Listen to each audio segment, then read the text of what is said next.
पंकज बंदन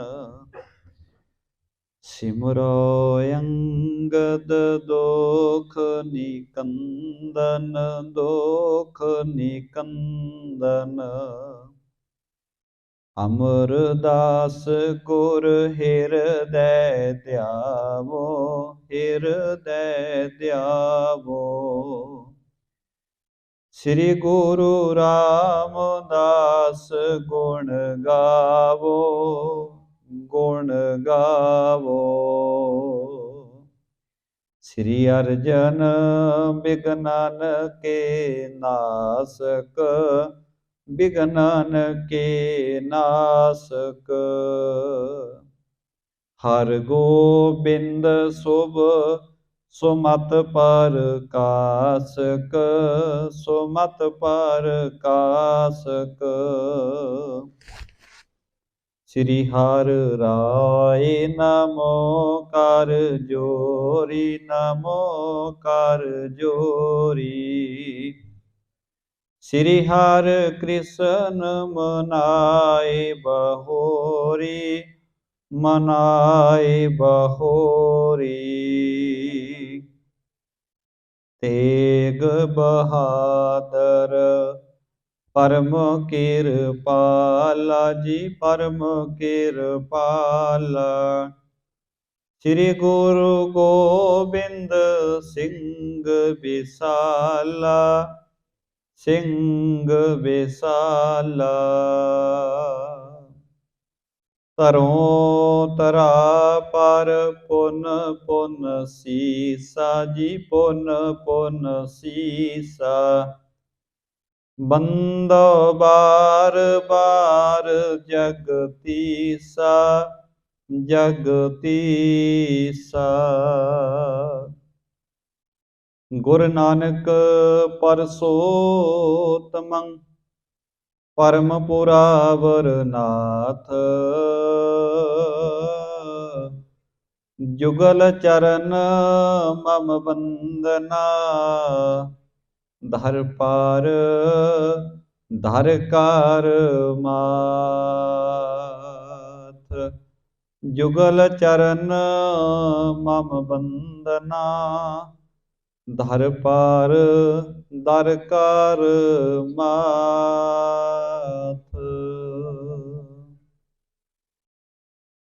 परम सन्मानयोग सतगुरां दी साजी निवाजी गुरु प्यारी गुरु रूप खालसा साध संगत जीओ ਵੱਡਿਆਂ ਭਾਗਾਂ ਵਾਲੇ ਹਾਂ ਜ ਦੀਨ ਦੁਨੀਆ ਦੇ ਮਾਲਕ ਹਲਤ ਪਲਤ ਦੇ ਰਖਵਾਲੇ ਲੋਕ ਪਰਲੋਕ ਕੇ ਸਹਾਇਕ ਧੰਨ ਧੰਨ ਧੰਨ ਸ੍ਰੀ ਗੁਰੂ ਗ੍ਰੰਥ ਸਾਹਿਬ ਸੱਚੇ ਪਾਤਸ਼ਾਹ ਤਿੰਨਾਂ ਦੀ ਪਾਵਨ ਪਵਿੱਤਰ ਹਜ਼ੂਰੀ ਦੇ ਅੰਦਰ ਸ਼ਾਮ ਵੇਲੇ ਦੇ ਦੀਵਾਨਾਂ ਦੀਆਂ ਹਾਜ਼ਰੀਆਂ ਭਰ ਰਹੇ ਹਾਂ गुरु के चरणों अंदर जुड़ करके सोदार रहरास साहब जी के पाठ श्रवण किए हैं सतगुरां दे चरणों विच हिरदे की भावना प्रगट करदे अरदास बेनती की सतगुरां ने अपार कृपा करदे अरबी बाणी दे पावन पवित्र मुखवाक बख्शिश करके सानू निहाल किया है। आओ उपरंत सजे हुए दीवाना दियां हाजरियां भर रहे हैं। गुरु का जस गुरु की कथा प्रेम सहित पावन स्थान तो श्रवण करते हैं। विचारां दी आरंभता तो पहला सतगुरां दे चरनी शीश झुकाउंदियां रसना पवित्र करिए। प्रेम सरदा भावना सहित सारी संगत आखो जी वाहिगुरु जी का खालसा वाहिगुरु जी की फतेह। सतगुरां दी अपार कृपा रहमत दा सदका चल रही गुरु के इतिहास की लड़ीवर कथा जो पावन स्थान तो रोजाना आपां श्रवण करते हैं। जगत के मालिक धन गुरु नानक देव महाराज सच्चे पातशाह तिन्हां दी जोत इस वेले धन गुरु अंगद देव महाराज सच्चे पातशाह खडूर साहिब की पावन धरती के उत्ते जोत जगा रहे हैं, संगतां दा भला कर रहे हैं। बेअंत गुरु के प्यारे सिख सतगुरां दे पावन चरणों में जा करके गुरु की मत ग्रहण करते हैं। जिस वेले धन गुरु अंगद देव महाराज सच्चे पातशाह जी संगतां नूं तार रहे ने ते उस वेले जोग मत दे जिहड़े प्रसिद्ध जोगी ने, सिद्ध जोगियां ने मन विच विचार कीती, आपस विच मिल के गल कीती कि धन गुरु नानक साहब महाराज जो कलयुग दे अवतार ने, तिन्हां ने सारे संसार दे विच सतनाम दा जाप जपाया ते कोई भी मनुख उन्हां नूं जित नहीं सकिया। हरेक पासे गुरु नानक साहब महाराज गए, चारे दिशावां विच जाके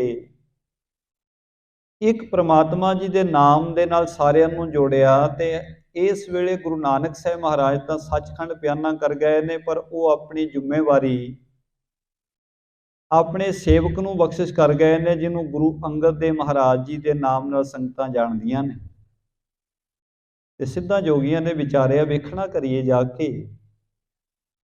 कि गुरु अंगद देव महाराज जी के अंदर भी उन्नी शक्ति है, उन्नी समर्था है।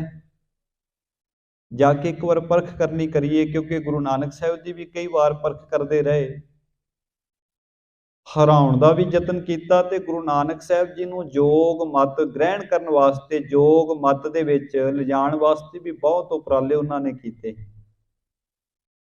पर जित नहीं सी सके। हुण इस करके उन्होंने सलाह बना लई कि गुरु अंगद साहब महाराज जी नूं जाके मिलीए ते वेखना करिए इन्हां विच किन्नी को वड्डी समर्था है कि गुरु नानक साहब जी की जोत ही ने। ये सारा कुछ चल के पता लगेगा। विचार करके गोरख आदिक सिद्ध जिहड़े हन खडूर साहब की पावन धरती ते आ गए। दरबार विच आके आदेश आदेश कह के उन्होंने आवाज़ लगाई। गुरु अंगद देव महाराज सच्चे पातशाह जी ने बड़ी निमरता दे नाल सत्कार किया, इन्हां नूं जोग थां दे उत्ते बिठाउणा कीता। जिस वेले बैठ गए तो इस सिद्धां जोगियां ने इन्हां ने फिर गल शुरू की। गुरु साहब नूं कहण लगे कि साडे जोग मत दे विच अष्टांग जिहड़ा मार्ग है, 8 अंगां दा मार्ग, भाव के 8 कारज करते ने। 8 कारज करदिया ये एक समाधि विच लीन हो जाते हैं, मुक्ति नूं प्राप्त कर लेंदे ने। कहण लगे अष्टांग मार्ग का योग विच बड़ा महत्व है। योग तो बिना बंदा निर्मल नहीं हो सकता। जिन्ने भी महान लोग अजे तक होए ने सारियां ने योग दे विचों ज्ञान प्राप्त किया सी। तुसी भी कलयुग दे अवतार हो ते गुरता गद्दी ते विराजमान हो, गुरु नानक साहब महाराज जी की जोत हो, पर तुहाडे सिखां दे कोल योग मत नहीं है। तुहाडे सिखां नूं जोगियां वाला जिहड़ा कर्म धर्म है, जो कर्म जोगी करते हैं, तुहाडे सिखां नूं करना नहीं आउंदा। वो जुगती तुहाडे सिखां कोल है नहीं। कहण लगे फिर तुसीं अपने सिखां दा भला किवें करोगे, तुहाडे सिखां दी मुक्ति किवें होएगी। धन गुरु अंगद साहब महाराज जी नूं इन्हां ने सवाल किया कि तुहाडे सिख जोगियां दी तरह ध्यान नहीं लाउंदे, जोगियां दी तरह घर-वार नहीं छड्डदे, जोगियां दी तरह कठिन योग साधना तुहाडे सिख नहीं करदे, ते फिर तुहाडे सिखां दा भला किवें होएगा। हुण गुरु अंगद देव महाराज सच्चे पातशाह जी आओ इन्हां नाल की विचार चर्चा कर रहे हैं, प्रेम सहित आपां विचारना करिए। बिना जोग सिद्ध हाथ न आवत, बिना जोग विज्ञान न पावत। सिद्ध कहन लगे जोग तो बिना, जोग का भाव है जिहड़ी जोगियां वाली मत है।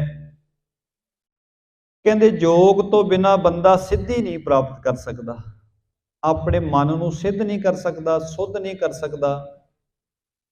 ते योग तो बिना बंदे नूं पूरा ज्ञान नहीं प्राप्त हुंदा। ज्ञानी संत अनक जग भए, जोग साध सो परम पद लए। कह लगे अज तक जिन्ने बहुत चंगे चंगे महापुरुष ज्ञानी साधु होए ने, सारियां ने योग साधनावां कर करके कठिन तप करके अपने शरीर नूं साध के परम गति नूं प्राप्त किया, वड्डियां पदवियां दे मालक बने ने। ते तुहाडे सिखां दा की बनेगा, क्योंकि तुसीं तां योग मत नूं मनदे नहीं हो। योग मत वाले कर्म तुहाडे सिख नहीं करदे। ਤੁਹਾਡੇ ਸਿੱਖਾਂ ਦਾ ਭਲਾ ਕਿਵੇਂ ਹੋਏਗਾ? ਸੁਣ ਸ੍ਰੀ ਅੰਗਦ ਆਸੈ ਤਾਹੀ, ਕਹਿਣ ਲੱਗੇ ਅਬ ਸਮਾਂ ਸੋ ਨਾਹੀ। ਧੰਨ ਗੁਰੂ ਅੰਗਦ ਦੇਵ ਮਹਾਰਾਜ ਸੱਚੇ ਪਾਤਸ਼ਾਹ ਜੀਆਂ ਨੇ ਸਿੱਧਾ ਜੋਗੀਆਂ ਦੀ ਗੱਲ ਦਾ ਜਵਾਬ ਦਿੰਦਿਆਂ ਬਚਨ ਕੀਤਾ। ਕਹਿਣ ਲੱਗੇ ਪਿਆਰਿਓ, ਜਿਹੜਾ ਤੁਹਾਡਾ ਸਮਾਂ ਹੈ, ਜਿਸ ਸਮੇਂ ਵਿੱਚ ਯੋਗ ਮਤ ਦੀ ਪ੍ਰਸਿੱਧੀ ਸੀ, ਸਤਿਗੁਰੂ ਕਹਿੰਦੇ ਹੁਣ ਜਿਹੜਾ ਸਮਾਂ ਹੈ, ਇਹ ਸਮਾਂ ਉਹ ਸਮਾਂ ਨਹੀਂ ਰਿਹਾ ਜਿਹੜਾ ਪਹਿਲਾ ਸਮਾਂ ਸੀ। ਸਮੇਂ ਦੇ ਵਿੱਚ ਬਹੁਤ ਵੱਡਾ ਬਦਲਾਵ ਆ ਚੁੱਕਾ ਹੈ। ਭਗਤ ਜੋਗ ਹੈ ਮਤੋ ਹਮਾਰਾ, ਸਿੱਧਾ ਸਰਬ ਰਹਿ ਦਰਬਾਰਾ। ਸਤਿਗੁਰੂ ਕਹਿਣ ਲੱਗੇ, ਹੇ ਜੋਗੀ ਜਨੋ, ਹੇ ਸਿੱਧ ਜਨੋ, ਇਹ ਗੱਲ ਸੱਚ ਹੈ ਕਿ ਅਸੀਂ ਕਠਨ ਯੋਗ ਸਾਧਨਾ ਦੇ ਬਾਰੇ ਗੱਲ ਨਹੀਂ ਕਰਦੇ, ਅਸੀਂ ਕਠਨ ਯੋਗ ਸਾਧਨਾ ਦੇ ਉੱਤੇ ਸਿੱਖਾਂ ਨੂੰ ਨਹੀਂ ਚਲਾਉਂਦੇ, ਕਿਉਂਕਿ ਹੁਣ ਉਹ ਸਮਾਂ ਨਹੀਂ ਰਿਹਾ। ਤੇ ਸਤਿਗੁਰੂ ਕਹਿੰਦੇ ਅਸੀਂ ਭਗਤੀ ਯੋਗ ਦੇ ਰਸਤੇ ਤੇ ਚੱਲਦੇ ਆ, ਇਹ ਸਮਾਂ ਭਗਤੀ ਦਾ ਹੈ, ਬੰਦਗੀ ਦਾ ਸਮਾਂ ਹੈ।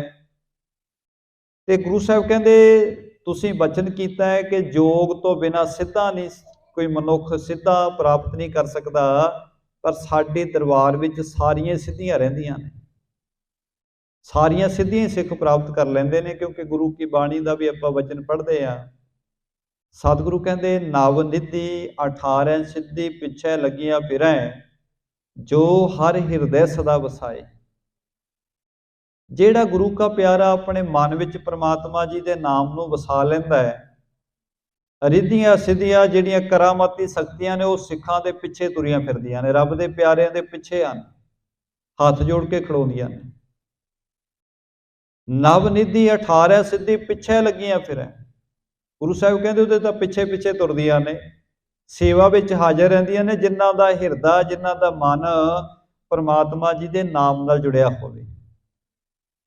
ਸਤਿਗੁਰਾਂ ਨੇ ਸਿੱਧਾਂ ਨੂੰ ਵੀ ਇਹੀ ਜਵਾਬ ਦਿੱਤਾ, ਕਹਿਣ ਲੱਗੇ ਸਾਰੀਆਂ ਸਿੱਧੀਆਂ ਸਾਡੇ ਦਰਬਾਰ ਵਿੱਚ ਵਸਦੀਆਂ ਨੇ। ਆਤਮ ਗਿਆਨ ਭਗਤ ਹੀ ਦੇਤ, ਭਗਤ ਕਰਤ ਸਭ ਹੀ ਸੁਖ ਲੇਤ। ਸਤਿਗੁਰੂ ਕਹਿੰਦੇ ਜਿਹੜਾ ਭਗਤੀ ਦਾ ਮਾਰਗ ਹੈ, ਪ੍ਰੇਮਾ ਭਗਤੀ ਦਾ ਮਾਰਗ ਹੈ, ਇਹਦੇ ਵਿੱਚੋਂ ਸਾਰਾ ਹੀ ਗਿਆਨ ਪ੍ਰਾਪਤ ਹੋ ਜਾਂਦਾ ਹੈ। ਕਿਉਂਕਿ ਜਿਹੜਾ ਵੀ ਪਿਆਰਾ ਪ੍ਰਮਾਤਮਾ ਜੀ ਦਾ ਨਾਮ ਜਪਦਾ ਹੈ, ਨਾਮ ਕਿਹਦਾ ਜਪਿਆ ਜਾਂਦਾ ਹੈ? ਬ੍ਰਹਮ ਦਾ। ਬ੍ਰਹਮ ਭਾਵ ਕੇ ਪਾਰ ਬ੍ਰਹਮ ਪਰਮੇਸ਼ਰ। ਤੇ ਪਾਰ ਬ੍ਰਹਮ ਪਰਮੇਸ਼ਰ ਜੀ ਦੇ ਚਰਨਾਂ ਵਿੱਚ ਜਿਹੜਾ ਜੁੜਦਾ ਹੈ, ਉਹਦੀ ਕੁਦਰਤ ਬਾਰੇ ਸਾਰਾ ਹੀ ਗਿਆਨ ਉਹਨੂੰ ਹੋ ਜਾਂਦਾ ਹੈ। ਆਪਾਂ ਵਚਨ ਪੜ੍ਹਦੇ ਹਾਂ, ਗੁਰੂ ਕੀ ਬਾਣੀ ਦੇ ਵਚਨ ਨੇ, ਜਿਹੜਾ ਬ੍ਰਹਮ ਨੂੰ ਜਪਦਾ ਉਹ ਬ੍ਰਹਮ ਗਿਆਨੀ ਹੋ ਜਾਂਦਾ ਹੈ। ਪਰਮਾਤਮਾ ਜੀ ਨੂੰ ਜਪਣ ਵਾਲਾ, ਵਾਹਿਗੁਰੂ ਜੀ ਦੇ ਨਾਮ ਨੂੰ ਜਪਣ ਵਾਲਾ, ਉਹਦੀ ਕਾਇਨਾਤ ਬਾਰੇ ਸਭ ਕੁਝ ਜਾਣਨ ਲੱਗ ਪੈਂਦਾ ਹੈ, ਉਹਨੂੰ ਸਾਰੇ ਕਾਸੇ ਦਾ ਗਿਆਨ ਹੋ ਜਾਂਦਾ ਹੈ। ਤੇ ਸਾਹਿਬ ਕਹਿੰਦੇ ਆਤਮ ਗਿਆਨ ਭਗਤ ਹੀ ਦੇਤ, ਭਗਤ ਕਰਤ ਸਭ ਹੀ ਸੁਖ ਲੇਤ। ਭਗਤੀ ਬੰਦੇ ਨੂੰ ਆਤਮ ਗਿਆਨੀ ਬਣਾ ਦਿੰਦੀ ਹੈ, ਭਗਤੀ ਦਾ ਮਾਰਗ ਬੰਦੇ ਨੂੰ ਬ੍ਰਹਮ ਗਿਆਨੀ ਵੀ ਬਣਾ ਦਿੰਦਾ ਹੈ, ਤੇ ਭਗਤੀ ਕਰਨ ਵਾਲਾ ਮਨੁੱਖ ਸਾਰੇ ਹੀ ਸੁੱਖ ਪ੍ਰਾਪਤ ਕਰ ਲੈਂਦਾ ਹੈ। ਨਾਮ ਆਸਰੈ ਜੋਗ ਤੁਮਾਰਾ, ਸੋ ਸਤਨਾਮ ਹਮੋ ਕੋ ਪਿਆਰਾ। ਸਤਿਗੁਰੂ ਕਹਿਣ ਲੱਗੇ, ਹੇ ਸਿੱਧ ਜਨੋ, ਤੁਸੀਂ ਵੀ ਯੋਗ ਮਤ ਦੀ ਪਾਲਣਾ ਕਰਦਿਆਂ ਕਰਦਿਆਂ ਪਰਮਾਤਮਾ ਜੀ ਦਾ ਕੋਈ ਨਾਮ ਤਾਂ ਜਪਦੇ ਹੀ ਹੋ ਨਾ। ਕਿਉਂਕਿ ਜਿਹੜੇ ਸਿੱਧ ਜੋਗੀ ਨੇ ਉਹ ਓਮ ਦਾ ਜਾਪ ਕਰਦੇ ਨੇ, ਉਸ ਦੇ ਵਿੱਚ ਧਿਆਨ ਲਾਉਂਦੇ ਨੇ, ਧਿਆਨ ਨੂੰ ਇਕਾਗਰ ਕਰਦੇ ਨੇ। ਆਪਣੇ ਅਨੁਸਾਰ ਉਹ ਜਪਦੇ ਨਾਮ ਹੀ ਨੇ, ਪਰ ਉਹਨਾਂ ਦਾ ਰਸਤਾ ਵੱਖਰਾ ਹੈ। ਉਹ ਘਰ-ਬਾਰ ਛੱਡਦੇ ਨੇ, ਪਰਿਵਾਰ ਤੋਂ ਦੂਰ ਰਹਿੰਦੇ ਨੇ, ਵਿਆਹ ਸ਼ਾਦੀਆਂ ਨਹੀਂ ਕਰਾਉਂਦੇ, ਜੇ ਕਰਵਾਉਂਦੇ ਨੇ ਤੇ ਪਰਿਵਾਰ ਛੱਡ ਕੇ ਚਲੇ ਜਾਂਦੇ ਨੇ। ਫਿਰ ਉਹ ਭੋਜਨ ਦਾ ਤਿਆਗ ਕਰਨ ਦੀ ਕੋਸ਼ਿਸ਼ ਕਰਦੇ ਨੇ, ਜੰਗਲਾਂ ਪਹਾੜਾਂ ਵਿੱਚ ਜਾ ਕੇ ਬੈਠਦੇ ਨੇ, ਔਖੇ ਤੋਂ ਔਖਾ ਕਾਰਜ ਜ਼ਿੰਦਗੀ 'ਚ ਕਰਦੇ ਨੇ, ਪਰ ਧਿਆਨ ਨਾਮ ਨਾਲ ਹੀ ਇਕਾਗਰ ਹੁੰਦਾ ਹੈ। ਤੇ ਗੁਰੂ ਸਾਹਿਬ ਕਹਿੰਦੇ ਨੇ ਤੁਹਾਡਾ ਯੋਗ ਵੀ ਤਾਂ ਨਾਮ ਦੇ ਆਸਰੇ ਹੀ ਹੈ, ਤੇ ਪ੍ਰਮਾਤਮਾ ਜੀ ਦਾ ਨਾਮ ਹੀ ਸਾਨੂੰ ਪਿਆਰਾ ਹੈ। ਅਸੀਂ ਵੀ ਨਾਮ ਹੀ ਜਪਦੇ ਹਾਂ, ਪਰ ਸਾਡਾ ਤਰੀਕਾ ਤੁਹਾਡੇ ਤੋਂ ਵੱਖਰਾ ਹੈ। ਅਸੀਂ ਪ੍ਰੇਮ ਦੇ ਨਾਲ ਜਪਦੇ ਹਾਂ, ਤੇ ਤੁਸੀਂ ਕਠਿਨ ਸਾਧਨਾ ਕਰਕੇ, ਬਹੁਤ ਔਖੇ ਔਖੇ ਸਾਧਨ ਧਾਰਨ ਕਰਕੇ ਸਰੀਰ ਨੂੰ ਕਸ਼ਟ ਦੇ ਕੇ ਨਾਮ ਦੇ ਨਾਲ ਪ੍ਰੇਮ ਪਾਉਂਦੇ ਹੋ। ਤਨ ਸਾਧਨ ਹਿਤ ਜੋਗ ਕਮਾਵੋ, ਪੁਨ ਮਨ ਜੀਤੋ ਨੀਚ ਟਿਕਾਵੋ। ਸਤਿਗੁਰੂ ਕਹਿੰਦੇ ਤੁਸੀਂ ਆਪਣੇ ਮਨ ਨੂੰ ਟਿਕਾਉਣ ਵਾਸਤੇ, ਆਪਣੇ ਤਨ ਨੂੰ ਸਾਧਣ ਵਾਸਤੇ ਇੰਨਾ ਕਠਿਨ ਕਾਰਜ ਕਰਦੇ ਹੋ। ਸਰੀਰ ਦੀ ਸਾਧਨਾ ਕਰਨ ਵਾਸਤੇ ਤੇ ਮਨ ਨੂੰ ਜਿੱਤ ਕੇ ਮਸਾਂ ਹੀ ਤੁਸੀਂ ਟਿਕਾਣ ਦਾ ਯਤਨ ਕਰਦੇ ਹੋ। ਬਹੁਤ ਔਖਾ ਤੁਹਾਡੇ ਮਨ ਟਿਕਦਾ ਹੈ। ਸਿੱਧ ਆਏ ਤਵ ਠਾਂਡੀ ਹੋਏ, 300 ਪਰਚੋ ਤੁਮਰੋ ਜੋਏ। ਸਤਿਗੁਰੂ ਕਹਿੰਦੇ ਜਿਸ ਵੇਲੇ ਤੁਸੀਂ ਮਨ ਟਿਕਾਉਂਦੇ ਹੋ, ਬਹੁਤ ਕੋਸ਼ਿਸ਼ ਕਰਕੇ ਪਹਿਲਾਂ ਤਨ ਨੂੰ ਸਾਧਦੇ ਹੋ, ਫਿਰ ਮਨ ਟਿਕਾਉਂਦੇ ਹੋ, ਫਿਰ ਜਿਸ ਵੇਲੇ ਰਿੱਧੀਆਂ ਸਿੱਧੀਆਂ ਕਰਾਮਾਤਾਂ ਤੁਹਾਡੇ ਸਾਹਮਣੇ ਆ ਜਾਂਦੀਆਂ ਨੇ, ਫਿਰ ਤੁਹਾਡਾ ਮਨ ਉਹਨਾਂ ਵਿੱਚ ਪਰਚ ਜਾਂਦਾ ਹੈ। ਕਿਉਂਕਿ ਜਿੰਨੇ ਸਿੱਧ ਯੋਗੀ ਸਨ ਕਰਾਮਾਤਾਂ ਵਿੱਚ ਉਲਝੇ ਹੋਏ ਸਨ, ਸ਼ਕਤੀਆਂ ਪ੍ਰਾਪਤ ਹੋ ਗਈਆਂ ਤੇ ਪ੍ਰਮਾਤਮਾ ਜੀ ਨੂੰ ਛੱਡ ਦਿੱਤਾ ਤੇ ਸ਼ਕਤੀਆਂ ਵਾਲੇ ਪਾਸੇ ਤੁਰ ਪਏ, ਕਰਾਮਾਤਾਂ ਦਿਖਾਉਣ ਲੱਗ ਪਏ, ਲੋਕਾਂ ਦੇ ਵਿੱਚ ਬੈਠ ਕੇ ਪੂਜਾ ਕਰਾਉਣ ਲੱਗ ਪਏ। ਗੁਰੂ ਸਾਹਿਬ ਕਹਿੰਦੇ ਤੁਸੀਂ ਮਨ ਨੂੰ ਤਾਂ ਮਸਾ ਮਸਾ ਟਿਕਾਇਆ, ਤੇ ਜਦੋਂ ਰਿੱਧ ਸਿੱਧ ਤੁਹਾਡੇ ਸਾਹਮਣੇ ਆ ਕੇ ਖੜ ਗਈ, 300 ਪਰਚੇ ਤੁਮਰੋ ਜੋਏ, ਤੁਹਾਡਾ ਮਨ ਫਿਰ ਰਿੱਧੀਆਂ ਸਿੱਧੀਆਂ ਵਿੱਚ ਪਰਚ ਕੇ ਰਹਿ ਗਿਆ। ਬੈਸ ਵਧਾਵਨ ਆਦ ਕਰਾਚੇ, ਜਗ ਦੇ ਖਰਾਏ ਮਾਨ ਕੋ ਜਾਚੇ। ਮਹਾਰਾਜ ਕਹਿੰਦੇ ਤੁਸੀਂ ਤਨ ਨੂੰ ਵੀ ਪੀੜਾ ਇਸ ਕਰਕੇ ਦਿੱਤੀ ਤਾਂ ਜੋ ਉਮਰਾਂ ਵਧਾ ਸਕੋ। ਬੈਸ ਵਧਾਵਨ ਆਦ ਕਰਾਚੇ, ਤੁਸੀਂ ਤਾਂ ਆਪਣੀਆਂ ਉਮਰਾਂ ਵਧਾਉਣ ਵਿੱਚ ਲੱਗੇ ਹੋਏ ਹੋ। ਉਮਰਾਂ ਲੰਮੀਆਂ ਕਰ ਲਈਆਂ, ਸਵਾਸਾਂ ਦੀ ਪ੍ਰੈਕਟਿਸ ਇੰਨੀ ਕਰ ਲਈ ਸਿੱਧਾਂ ਯੋਗੀਆਂ ਨੇ, ਇੱਕ ਇੱਕ ਸਵਾਸ ਉਹ ਕਈ ਕਈ ਚਿਰਾਂ ਬਾਅਦ ਲੈਂਦੇ ਸਨ।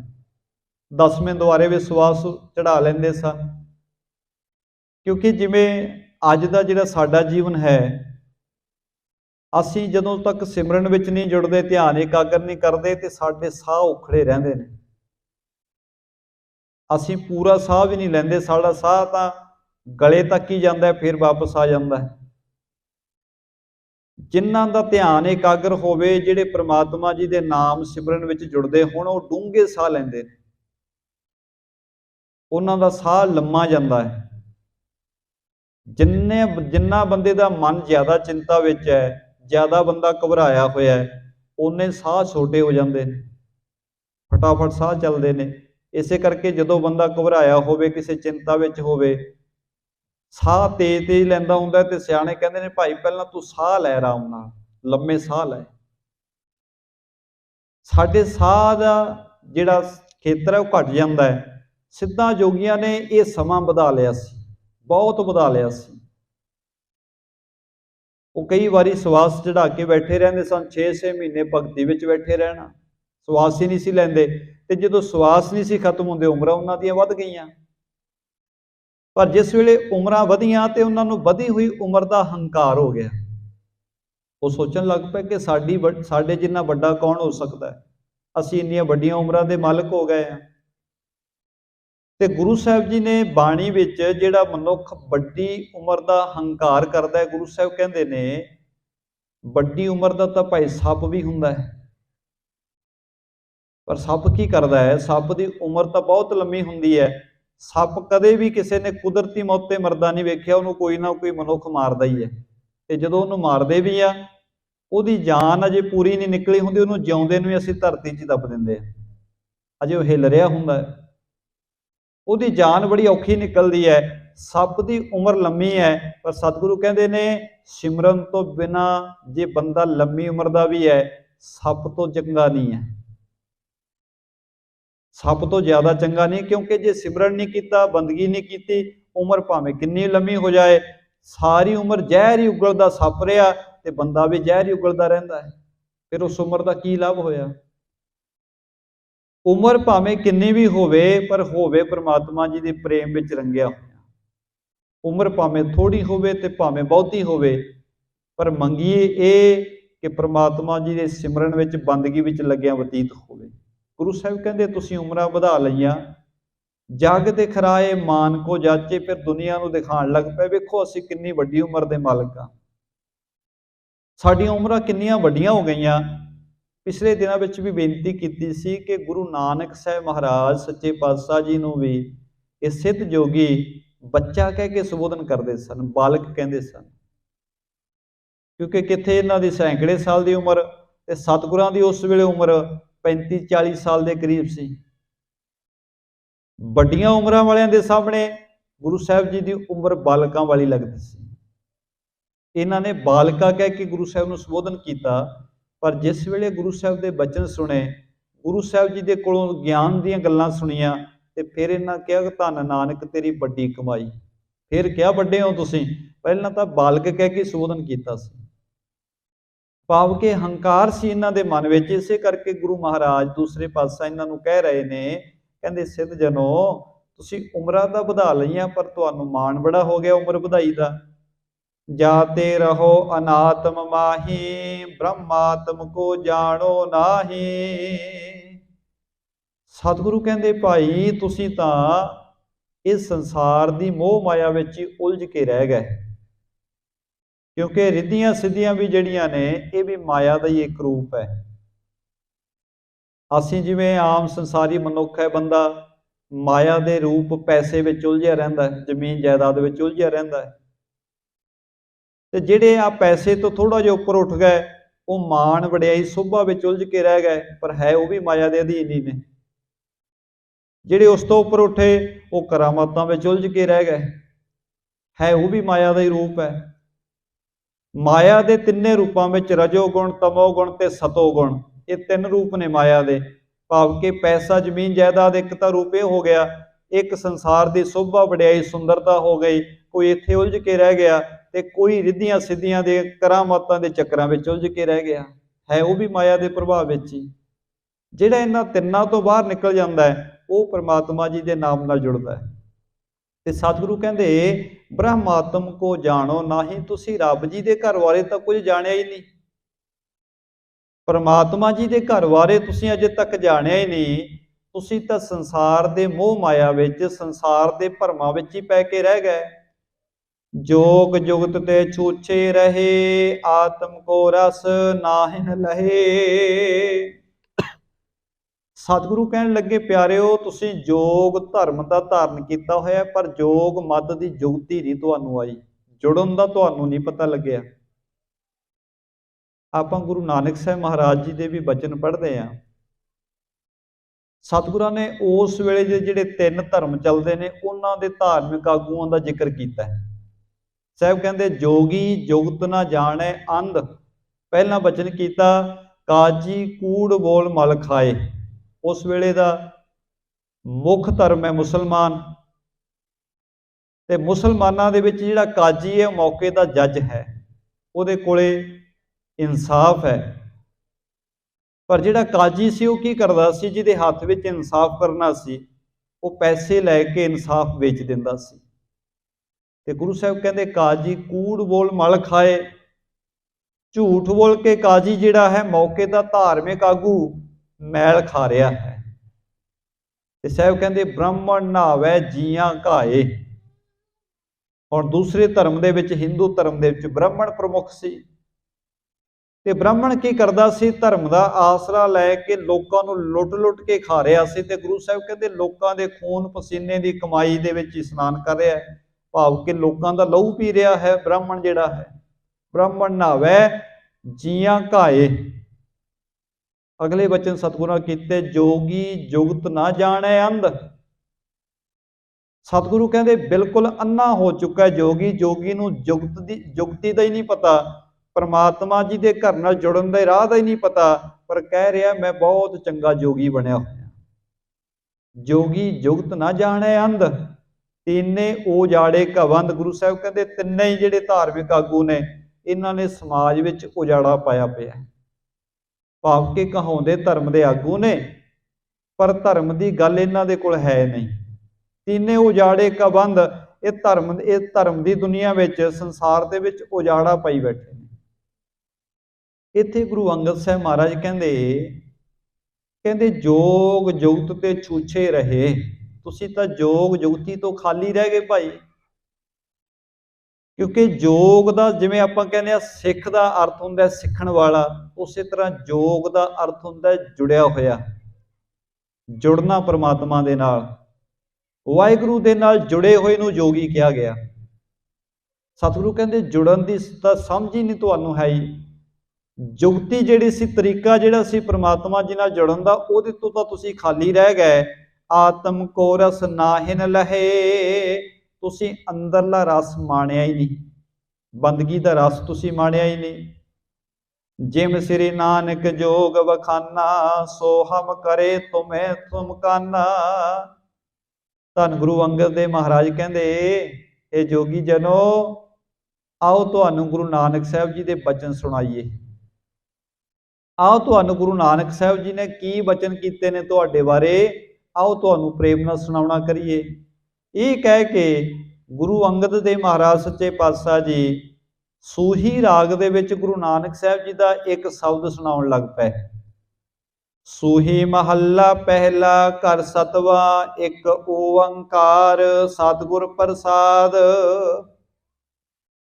ਜੋਗ ਨਾ ਖਿੰਥਾ, ਜੋਗ ਨਾ ਡੰਡੈ, ਜੋਗ ਨਾ ਭਸਮ ਚੜਾਈਐ। ਗੁਰੂ ਨਾਨਕ ਸਾਹਿਬ ਮਹਾਰਾਜ ਜੀ ਦਾ ਇਹ ਪਾਵਨ ਸ਼ਬਦ ਹੈ, ਸੂਹੀ ਰਾਗ ਦੇ ਵਿੱਚ ਹੈ, 7ਵੇਂ ਘਰ ਦੇ ਵਿੱਚ ਹੈ। ਤੇ ਗੁਰੂ ਨਾਨਕ ਸਾਹਿਬ ਮਹਾਰਾਜ ਜੀ ਇਸ ਸ਼ਬਦ ਰਾਹੀਂ ਸਮਝਾਉਂਦੇ ਨੇ, ਕਹਿੰਦੇ ਹੇ ਜੋਗੀ ਜਨੋ, ਜੋਗ ਨਾ ਖਿੰਥੈ। ਖਿੰਥੇ ਦਾ ਅਰਥ ਹੁੰਦਾ ਜਿਹੜੇ ਵਸਤਰ, ਜਿਹੜੀ ਗੋਦੜੀ ਜੋਗੀ ਪਹਿਨਦੇ ਹਨ, ਕਿਉਂਕਿ ਆਮ ਸੰਸਾਰੀ ਮਨੁੱਖਾਂ ਵਾਲੇ ਵਸਤਰ ਨਹੀਂ ਜੋਗੀ ਪਹਿਨਦੇ, ਉਹਨਾਂ ਦੇ ਵਸਤਰ ਵੱਖਰੇ ਹੁੰਦੇ ਨੇ। ਪਹਿਨੇ ਹੋਏ ਵਸਤਰ ਨੂੰ ਗੋਦੜੀ ਕਿਹਾ ਜਾਂਦਾ ਹੈ। ਮਹਾਰਾਜ ਕਹਿੰਦੇ ਜੋਗ ਨਾ ਖਿੰਥਾ, ਹੇ ਜੋਗੀ ਜਨੋ, ਬਾਹਰੋਂ ਕੱਲੀ ਗੋਦੜੀ ਪਹਿਨ ਦੇ ਨਾਲ ਜੋਗੀ ਨਹੀਂ ਕੋਈ ਬਣ ਜਾਂਦਾ। ਜੋਗ ਨਾ ਡੰਡਾ, ਜੋਗ ਨਾ ਭਸਮ ਚੜਾਈਐ। ਮਹਾਰਾਜ ਕਹਿੰਦੇ ਹੱਥ ਵਿੱਚ ਜੇ ਡੰਡਾ ਫੜ ਲਈਏ, ਹੱਥ ਵਿੱਚ ਡੰਡਾ ਫੜ ਕੇ ਵੀ ਜੋਗੀ ਨਹੀਂ ਬਣਿਆ ਜਾਂਦਾ, ਤੇ ਨਾ ਹੀ ਸਰੀਰ ਉੱਤੇ ਸੁਆਹ ਮਲਿਆ ਹੀ ਕੋਈ ਜੋਗੀ ਬਣਦਾ ਹੈ। ਹੁਣ ਜਿੱਥੇ ਗੁਰੂ ਸਾਹਿਬ ਜੀ ਜੋਗੀਆਂ ਦੇ ਵਾਸਤੇ ਇਹ ਬਚਨ ਕਰ ਰਹੇ ਨੇ, ਉੱਥੇ ਅਸੀਂ ਸਿੱਖਾਂ ਨੇ ਵੀ ਗੁਰੂ ਸਾਹਿਬ ਜੀ ਦੇ ਬਚਨਾਂ ਨੂੰ ਆਪਣੇ ਤੇ ਲਾ ਕੇ ਵੇਖਣਾ ਹੈ। ਜੋਗੀ ਨੂੰ ਇਸ ਕਰਕੇ ਮਹਾਰਾਜ ਕਹਿ ਰਹੇ ਨੇ, ਕਹਿੰਦੇ ਤੇਰੇ ਬਾਹਰਲੇ ਚਿੰਨ੍ਹਾਂ ਕਰਕੇ, ਜਿਹੜੇ ਤੈਂ ਚਿੰਨ੍ਹ ਧਾਰਨ ਕੀਤੇ, ਉਹਨਾਂ ਕਰਕੇ ਨਹੀਂ ਤੂੰ ਜੋਗੀ। ਜੋਗੀ ਤਾਂ ਹੋਏਗਾ ਜੇ ਜੁੜੇਗਾ ਵਾਹਿਗੁਰੂ ਦੇ ਨਾਲ। ਤੇ ਹੁਣ ਆਪਣੇ ਤੇ ਵੀ ਲਾ ਲਈਏ ਕਿ ਬਾਹਰਲੇ ਜਿਹੜੇ ਅਸੀਂ ਚਿੰਨ੍ਹ ਧਾਰਨ ਕੀਤੇ ਨੇ ਧਰਮ ਦੇ, ਜੇ ਉਹਨਾਂ ਧਾਰਮਿਕ ਚਿੰਨ੍ਹਾਂ ਦੀ ਜਿਹੜੀ ਰਹਿਤ ਹੈ ਜਾਂ ਉਹਦੇ ਪਿੱਛੇ ਜਿਹੜੀ ਸੋਚ ਕੰਮ ਕਰਦੀ ਹੈ, ਜੇ ਅਸੀਂ ਉਸ ਤੋਂ ਖਾਲੀ ਆ ਤਾਂ ਸਿੱਖ ਅਸੀਂ ਵੀ ਨਹੀਂ ਕਹਾ ਸਕਦੇ। ਜਿਵੇਂ ਮਹਾਰਾਜ ਜੋਗੀ ਨੂੰ ਕਹਿੰਦੇ ਨੇ ਜੋਗ ਨਾ ਖਿੰਥੈ, ਜੋਗ ਨਾ ਡੰਡੈ, ਜੋਗ ਨਾ ਭਸਮ ਚੜਾਈਐ। ਭਾਈ ਇਕੱਲਾ ਗੋਦੜੀ ਪਹਿਨ ਦੇ ਨਾਲ ਕੋਈ ਜੋਗੀ ਨਹੀਂ ਬਣਿਆ। ਡੰਡਾ ਹੱਥ ਵਿੱਚ ਫੜ ਲਵੇ ਤੇ ਉਹ ਜੋਗੀ ਨਹੀਂ ਬਣ ਜਾਂਦਾ, ਤੇ ਸਰੀਰ ਤੇ ਸੁਆਹ ਮਲ ਲੈਣ ਨਾਲ ਵੀ ਕੋਈ ਜੋਗੀ ਨਹੀਂ ਬਣ ਜਾਂਦਾ। ਜੋਗ ਨਾ ਮੁੰਦੀ, ਮੂੰਡ ਮੰਡਾਇਐ, ਜੋਗ ਨਾ ਸਿੰਘੀ ਵਾਈਐ। ਮਹਾਰਾਜ ਕਹਿੰਦੇ ਕੰਨਾਂ ਵਿੱਚ ਮੁੰਦਰਾਂ ਪਾ ਕੇ ਵੀ ਕੋਈ ਜੋਗੀ ਨਹੀਂ ਬਣ ਜਾਂਦਾ। ਸਿਰ ਨੂੰ ਮੁੰਡਾ ਲੈਣ ਦੇ ਨਾਲ ਤਾਂ ਵੀ ਕੋਈ ਜੋਗੀ ਨਹੀਂ ਬਣ ਜਾਂਦਾ, ਤੇ ਨਾ ਹੀ ਜਿਹੜੀ ਸਿੰਘੀ ਹੈ, ਜਿਹੜਾ ਉਹ ਨਾਦ ਵਜਾਉਂਦੇ ਨੇ, ਉਹ ਵਜਾਣ ਲੈਣ ਨਾਲ ਕੋਈ ਜੋਗੀ ਬਣਦਾ ਹੈ। ਤੇ ਮਹਾਰਾਜ ਜੋਗੀ ਬਣਦਾ ਕਿਵੇਂ ਹੈ? ਸਾਹਿਬ ਕਹਿੰਦੇ ਅੰਜਨ ਮਾਹੈ ਨਿਰੰਜਨ ਰਸੀਐ, ਜੋਗ ਜੁਗ ਤੇ ਵਪਾਈਐ। ਅੰਜਨ ਸ਼ਬਦ ਆਮ ਤੌਰ ਤੇ ਸਾਡੇ ਪੰਜਾਬ ਵਿੱਚ ਸ਼ਬਦ ਵਰਤਿਆ ਜਾਂਦਾ ਹੈ, ਅੰਜਨ ਜਾਂ ਸੁਰਮਾ। ਜਿਹੜਾ ਸੁਰਮਾ ਪਾਉਂਦੇ ਨੇ ਅੱਖਾਂ ਵਿੱਚ, ਕਾਲਖ ਹੁੰਦੀ ਹੈ, ਉਹਨੂੰ ਅੰਜਨ ਵੀ ਕਿਹਾ ਜਾਂਦਾ ਹੈ। ਅੰਜਨ ਦਾ ਭਾਵ ਹੈ ਕਾਲਖ। ਮਹਾਰਾਜ ਕਹਿੰਦੇ ਅੰਜਨ ਮਾਹੇ ਨਿਰੰਜਨ ਰਹੀਐ, ਜੋਗ ਜੁਗਤ ਇਵ ਪਾਈਐ। ਸੰਸਾਰ ਕੀ ਹੈ? ਸੰਸਾਰ ਦਾ ਜਿੰਨਾ ਮਾਇਆ ਦਾ ਪਸਾਰਾ ਹੈ, ਇਹ ਕਾਲਖ ਦੀ ਤਰ੍ਹਾਂ ਹੈ, ਸੁਰਮੇ ਦੀ ਤਰ੍ਹਾਂ, ਬਿਲਕੁਲ ਕਾਲੀ ਕਾਲਖ ਹੈ। ਤੇ ਮਹਾਰਾਜ ਕਹਿੰਦੇ ਇਹ ਸੰਸਾਰ ਦੀ ਕਾਲਖ ਵਿੱਚ ਰਹਿ ਕੇ, ਕਾਲਖ ਤੋਂ ਬਚ ਕੇ ਰਹਿਣਾ, ਇਹ ਹੈ ਅਸਲ ਵਿੱਚ ਯੋਗ ਦੀ ਜੁਗਤੀ। ਇਹ ਹੈ ਤਰੀਕਾ ਰੱਬ ਨਾਲ ਜੁੜਨ ਦਾ। ਰਹਿਣਾ ਸੰਸਾਰ ਵਿੱਚ ਹੀ, ਪਰ ਸੰਸਾਰ ਦੀਆਂ ਬੁਰਾਈਆਂ ਰੂਪੀ ਤੇ ਮਾਇਆ ਰੂਪੀ ਕਾਲਖ ਤੋਂ, ਮਾੜੇ ਕਰਮਾਂ ਤੋਂ ਬਚ ਕੇ ਰਹਿਣਾ, ਇਹ ਯੋਗ ਮਤ ਹੈ। ਹੁਣ ਬੰਦਾ ਘਰ-ਬਾਰ ਛੱਡ ਕੇ, ਸਮਾਜ ਨੂੰ ਛੱਡ ਕੇ ਜੰਗਲਾਂ 'ਚ ਜਾ ਕੇ ਬੈਠ ਗਿਆ। ਮਹਾਰਾਜ ਕਹਿੰਦੇ ਜਿਹੜਾ ਬੈਠ ਹੀ ਦੂਰ ਜਾ ਕੇ ਗਿਆ, ਉਹਨੂੰ ਕੀ ਪਤਾ ਲੱਗੇਗਾ? ਜ਼ਿੰਦਗੀ ਦਾ ਆਨੰਦ ਤਾਂ ਹੈ ਜੇ ਰਵੇ ਸੰਸਾਰ ਵਿੱਚ ਹੀ, ਪਰ ਮਾੜੇ ਕਰਮਾਂ ਤੋਂ ਬਚ ਕੇ ਰਵੇ, ਬੁਰਾਈਆਂ ਤੋਂ ਬਚ ਕੇ ਰਵੇ, ਮਾਇਆ ਦੀ ਕਾਲਖ ਤੋਂ ਬਚ ਕੇ ਰਹੇ। ਅੰਜਨ ਮਾਹੇ ਨਿਰੰਜਨ ਰਹੀਐ, ਜੋਗ ਜੁਗਤ ਇਵ ਪਾਈਐ। ਮਹਾਰਾਜ ਕਹਿੰਦੇ ਇਹ ਤਰੀਕਾ ਹੈ ਜੁੜਨ ਦਾ ਵਾਹਿਗੁਰੂ ਦੇ ਨਾਲ। ਇਹਨੂੰ ਜੋਗੀ ਕਿਹਾ ਜਾਂਦਾ ਹੈ, ਜਿਹੜਾ ਕਾਲਖ ਵਿੱਚ ਰਹਿ ਕੇ ਕਾਲਖ ਤੋਂ ਰਹਿਤ ਰਹਿ ਸਕੇ। ਕਹਿਣ ਦਾ ਭਾਵ, ਜੇ ਸਾਨੂੰ ਪਤਾ ਹੈ ਕਿ ਸਮਾਜ ਵਿੱਚ ਜਦੋਂ ਅਸੀਂ ਜਾਣਾ ਹੈ ਤੇ ਸਮਾਜ ਵਿੱਚ ਅਤਿਅੰਤ ਬੁਰਾਈਆਂ ਨੇ, ਕਿੰਨੀਆਂ ਹੀ ਬੁਰਾਈਆਂ ਦੀ ਗੱਲ ਕਰ ਲਓ, ਅਤ ਹਰਦ ਦਰਜੇ ਨੀਵੇਂ ਦੀਆਂ ਜਿਹੜੀਆਂ ਬੁਰਾਈਆਂ ਸਮਾਜ ਵਿੱਚ ਹੈਗੀਆਂ ਨੇ, ਤੇ ਸਾਨੂੰ ਰੋਜ਼ ਨਵੇਂ-ਨਵੇਂ ਇਹੋ ਜਿਹੇ ਕਰਮ ਕਰਨ ਵਾਲੇ ਮਨੁੱਖ ਵੀ ਜ਼ਿੰਦਗੀ 'ਚ ਮਿਲਣੇ ਨੇ ਜਿਨ੍ਹਾਂ ਦਾ ਜੀਵਨ ਬੁਰਾਈਆਂ ਵਿੱਚ ਲਿਪਤ ਹੋਇਆ ਪਿਆ ਹੈ। ਪਰ ਹੁਣ ਜੇ ਅਸੀਂ ਗੁਰੂ ਕੇ ਆਸਰੇ ਰਹੀਏ, ਗੁਰੂ ਕੇ ਸ਼ਬਦ ਨਾਲ ਜੁੜ ਕੇ ਰਵਾਂਗੇ, ਉਹਨਾਂ ਬੁਰਾਈਆਂ ਦਾ ਸਾਡੇ ਜੀਵਨ ਤੇ ਅਸਰ ਨਹੀਂ ਹੋਏਗਾ। ਇਹ ਹੈ ਗੁਰੂ ਸਾਹਿਬ ਜੀ ਦਾ ਰਸਤਾ ਜਿਹੜਾ ਜੋੜਦਾ ਸਾਨੂੰ ਵਾਹਿਗੁਰੂ ਦੇ ਨਾਲ, ਕਿ ਰਹਿਣਾ ਬੁਰਾਈਆਂ ਵਿੱਚ ਹੀ ਪੈਣਾ, ਰਹਿਣਾ ਇੱਥੇ ਹੀ ਪੈਣਾ ਸਮਾਜ ਵਿੱਚ। ਇਹ ਸਮਾਜ ਵਿੱਚੋਂ ਬੁਰਾਈਆਂ ਕਦੇ ਘਟੀਆਂ ਨਹੀਂ, ਬਹੁਤ ਜ਼ਿਆਦਾ ਬੁਰਾਈਆਂ ਵੱਧਦੀਆਂ ਰਹਿੰਦੀਆਂ ਨੇ। ਪਰ ਗੁਰੂ ਕਾ ਸਿੱਖ ਜਿਹੜਾ, ਰੱਬ ਦੇ ਪਿਆਰੇ ਜਿਹੜੇ ਨੇ, ਉਹ ਵੀ ਇਸੇ ਸਮਾਜ ਵਿੱਚ ਹੀ ਰਹਿੰਦੇ ਨੇ। ਜਿਵੇਂ ਬਾਬਾ ਕਬੀਰ ਜੀ ਨੇ, ਉਹਨਾਂ ਦਾ ਇੱਕ ਸ਼ਲੋਕ ਆਪਾਂ ਪੜ੍ਹਦੇ ਹਾਂ, ਉਹ ਰੱਬੀ ਬਾਣੀ ਦੇ ਵਿੱਚ ਦਰਜ ਨਹੀਂ ਹੈ। ਕਬੀਰ ਤੇਰੀ ਝੁੰਪੜੇ ਗਲ ਕਟਿਆਂ ਦੇ ਪਾਸ, ਜੋ ਕਰਨਗੇ ਸੋ ਭਰਨਗੇ ਤੂੰ ਕਿਉਂ ਭਿਆ ਉਦਾਸ। ਇਹ ਉਹਨਾਂ ਦੇ ਨਾਮ ਦੇ ਉੱਤੇ ਦਰਜ ਹੈ, ਕਿਉਂਕਿ ਕਾਫੀ ਬਾਣੀ ਉਹਨਾਂ ਦੀ ਬਾਹਰ ਵੀ ਹੈ। ਉਹਦੇ ਵਿੱਚ ਉਹਨਾਂ ਬਚਨ ਕੀਤਾ, ਕਹਿਣ ਲੱਗੇ ਕਿ ਤੇਰਾ ਘਰ, ਤੇਰੀ ਝੌਂਪੜੀ ਗਲ ਕੱਟਣ ਵਾਲਿਆਂ ਦੇ ਘਰ ਦੇ ਨੇੜੇ ਹੈ, ਪਰ ਕਹਿੰਦੇ ਫਿਰ ਕੀ ਹੋਇਆ, ਤੂੰ ਕਿਉਂ ਉਦਾਸ ਹੁੰਦਾ ਹੈ? ਜਿਹੜੇ ਕਰਨਗੇ ਉਹ ਭਰਨਗੇ, ਤੈਨੂੰ ਉਦਾਸ ਹੋਣ ਦੀ ਕੀ ਲੋੜ ਹੈ? ਭਾਵ ਕਿ ਬੁਰਾਈਆਂ ਕਰਨ ਵਾਲੇ ਹੋ ਸਕਦਾ ਸਾਡੇ ਆਂਢ ਗੁਆਂਢ ਵਿੱਚ ਹੀ ਹੋਣ, ਪਰ ਇਹਦਾ ਮਤਲਬ ਇਹ ਨਹੀਂ ਕਿ ਜੇ ਉਹ ਬੁਰਾਈਆਂ ਕਰਦੇ ਨੇ ਤੇ ਅਸੀਂ ਵੀ ਕਰਨ ਲੱਗ ਪਈਏ। ਜੇ ਬੁਰਾਈਆਂ ਦੇ ਵਿੱਚ ਰਹਿ ਕੇ ਬੰਦਾ ਪ੍ਰਮਾਤਮਾ ਜੀ ਨਾਲ ਜੁੜਿਆ ਹੋਇਆ, ਤਾਂ ਸਤਿਗੁਰੂ ਕਹਿੰਦੇ ਯੋਗ ਦੀ ਜੁਗਤੀ ਹੈ, ਇਹ ਜੁੜਨ ਦਾ ਸਭ ਤੋਂ ਚੰਗਾ ਤਰੀਕਾ, ਇਹਦੇ ਨਾਲ ਪ੍ਰਮਾਤਮਾ ਦੇ ਨਾਲ ਪ੍ਰੇਮ ਪਾਇਆ ਜਾ ਸਕਦਾ ਹੈ। ਪਰ ਹਾਂ, ਜੇ ਬੰਦਾ ਕਵੇ ਜੀ ਮੈਂ ਗੋਦੜੀ ਪਾ ਲਈ, ਮੈਂ ਹੱਥ ਵਿੱਚ ਡੰਡਾ ਫੜ ਲਿਆ, ਮੈਂ ਸਰੀਰ ਤੇ ਸੁਆਹ ਮਲ ਲਈ, ਤੇ ਮਹਾਰਾਜ ਕਹਿੰਦੇ ਕੰਨਾਂ ਵਿੱਚ ਬੰਦਾ ਕਵੇ ਮੈਂ ਮੁੰਦਰਾਂ ਪਾ ਲਈਆਂ ਤੇ ਹੁਣ ਮੈਂ ਜੋਗੀ ਬਣ ਗਿਆ। ਸਤਿਗੁਰੂ ਕਹਿੰਦੇ ਇਸ ਤਰ੍ਹਾਂ ਜੋਗੀ ਨਹੀਂ ਬਣਿਆ ਜਾਂਦਾ। ਜੋਗੀ ਉਹ ਹੈ ਜਿਹੜਾ ਕਾਲਖ ਵਿੱਚ ਰਹਿ ਕੇ ਕਾਲਖ ਤੋਂ ਵੱਖਰਾ ਰਵੇ। ਜਿਵੇਂ ਸਤਿਗੁਰਾਂ ਨੇ ਸਾਨੂੰ ਵਚਨ ਕੀਤਾ ਹੈ ਕਿ ਜਿਹੜਾ ਖਾਲਸਾ ਹੈ, ਖਾਲਸਾ ਅਣਮਤੀਆਂ ਤੋਂ ਨਿਆਰਾ ਰਵੇ। ਸਾਨੂੰ ਨਿਆਰਾ ਰਹਿਣ ਵਾਸਤੇ ਕਿਹਾ ਹੈ। ਭਾਵ ਕਿ ਜਿਹੜੀ ਅਣਮਤਾਂ ਦੀ ਕਾਲਖ ਹੈ, ਉਹ ਨਾ ਖਾਲਸੇ ਦੇ ਜੀਵਨ ਵਿੱਚ ਆਵੇ। ਜਬ ਲਗ ਖਾਲਸਾ ਰਹੇ ਨਿਆਰਾ, ਤਬ ਲਗ ਤੇਜ ਦਿਓ ਮੈਂ ਸਾਰਾ। ਸਾਨੂੰ ਨਿਆਰੇ ਕੀਤਾ, ਵੱਖਰੇ ਕੀਤਾ ਬਾਕੀਆਂ ਤੋਂ।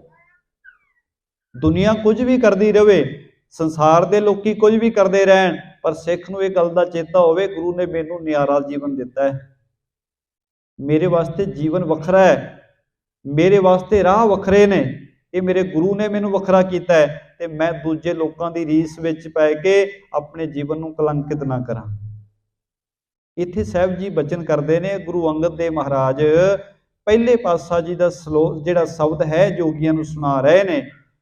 ਗੱਲੀ ਜੋਗ ਨਾ ਹੋਈ, ਏਕ ਦ੍ਰਿਸ਼ਟ ਕਰ ਸੰਸਰ ਜਾਣੈ, ਜੋਗੀ ਕਹੀਐ ਸੋਈ। ਮਹਾਰਾਜ ਕਹਿੰਦੇ ਗੱਲਾਂ ਨਾਲ ਨਹੀਂ ਜੋਗ ਕਮਾਇਆ ਜਾਂਦਾ, ਗੱਲਾਂ ਨਾਲ ਨਹੀਂ ਕੋਈ ਜੋਗੀ ਬਣਿਆ ਜਾਂਦਾ। ਤੇ ਸਾਹਿਬ ਜੇ ਜੋਗੀਆਂ ਨੂੰ ਕਹਿੰਦੇ ਨੇ ਤੇ ਸਾਨੂੰ ਵੀ ਕਹਿਣਗੇ, ਭਾਈ ਗੱਲਾਂ ਨਾਲ ਨਹੀਂ ਕੋਈ ਸਿੱਖ ਬਣਦਾ। ਜੇ ਇਕੱਲੀਆਂ ਸਿੱਖਾਂ ਦੀ ਗੱਲਾਂ ਕਰੀ ਜਾਈਏ, ਪੁਰਾਣੇ ਸਿੱਖ ਇਸ ਤਰ੍ਹਾਂ ਦੇ ਸਨ, ਪੁਰਾਤਨ ਸਿੱਖਾਂ ਦਾ ਜੀਵਨ ਇਵੇਂ ਦਾ ਸੀ, ਉਹਨਾਂ ਤਾਂ ਆਪਣਾ ਜੀਵਨ ਕਮਾਇਆ, ਪਰ ਅਸੀਂ ਵੇਖਣਾ ਅਸੀਂ ਕੀ ਕਮਾ ਰਹੇ ਹਾਂ। ਅਸੀਂ ਗੱਲਾਂ ਤਾਂ ਵੱਡੀਆਂ ਕਰੀਏ ਤੇ ਪਰ ਕਮਾਈਏ ਕੁਝ ਵੀ ਨਾ ਜੀਵਨ ਵਿੱਚ, ਸੱਚ ਕਮਾਈਏ ਨਾ।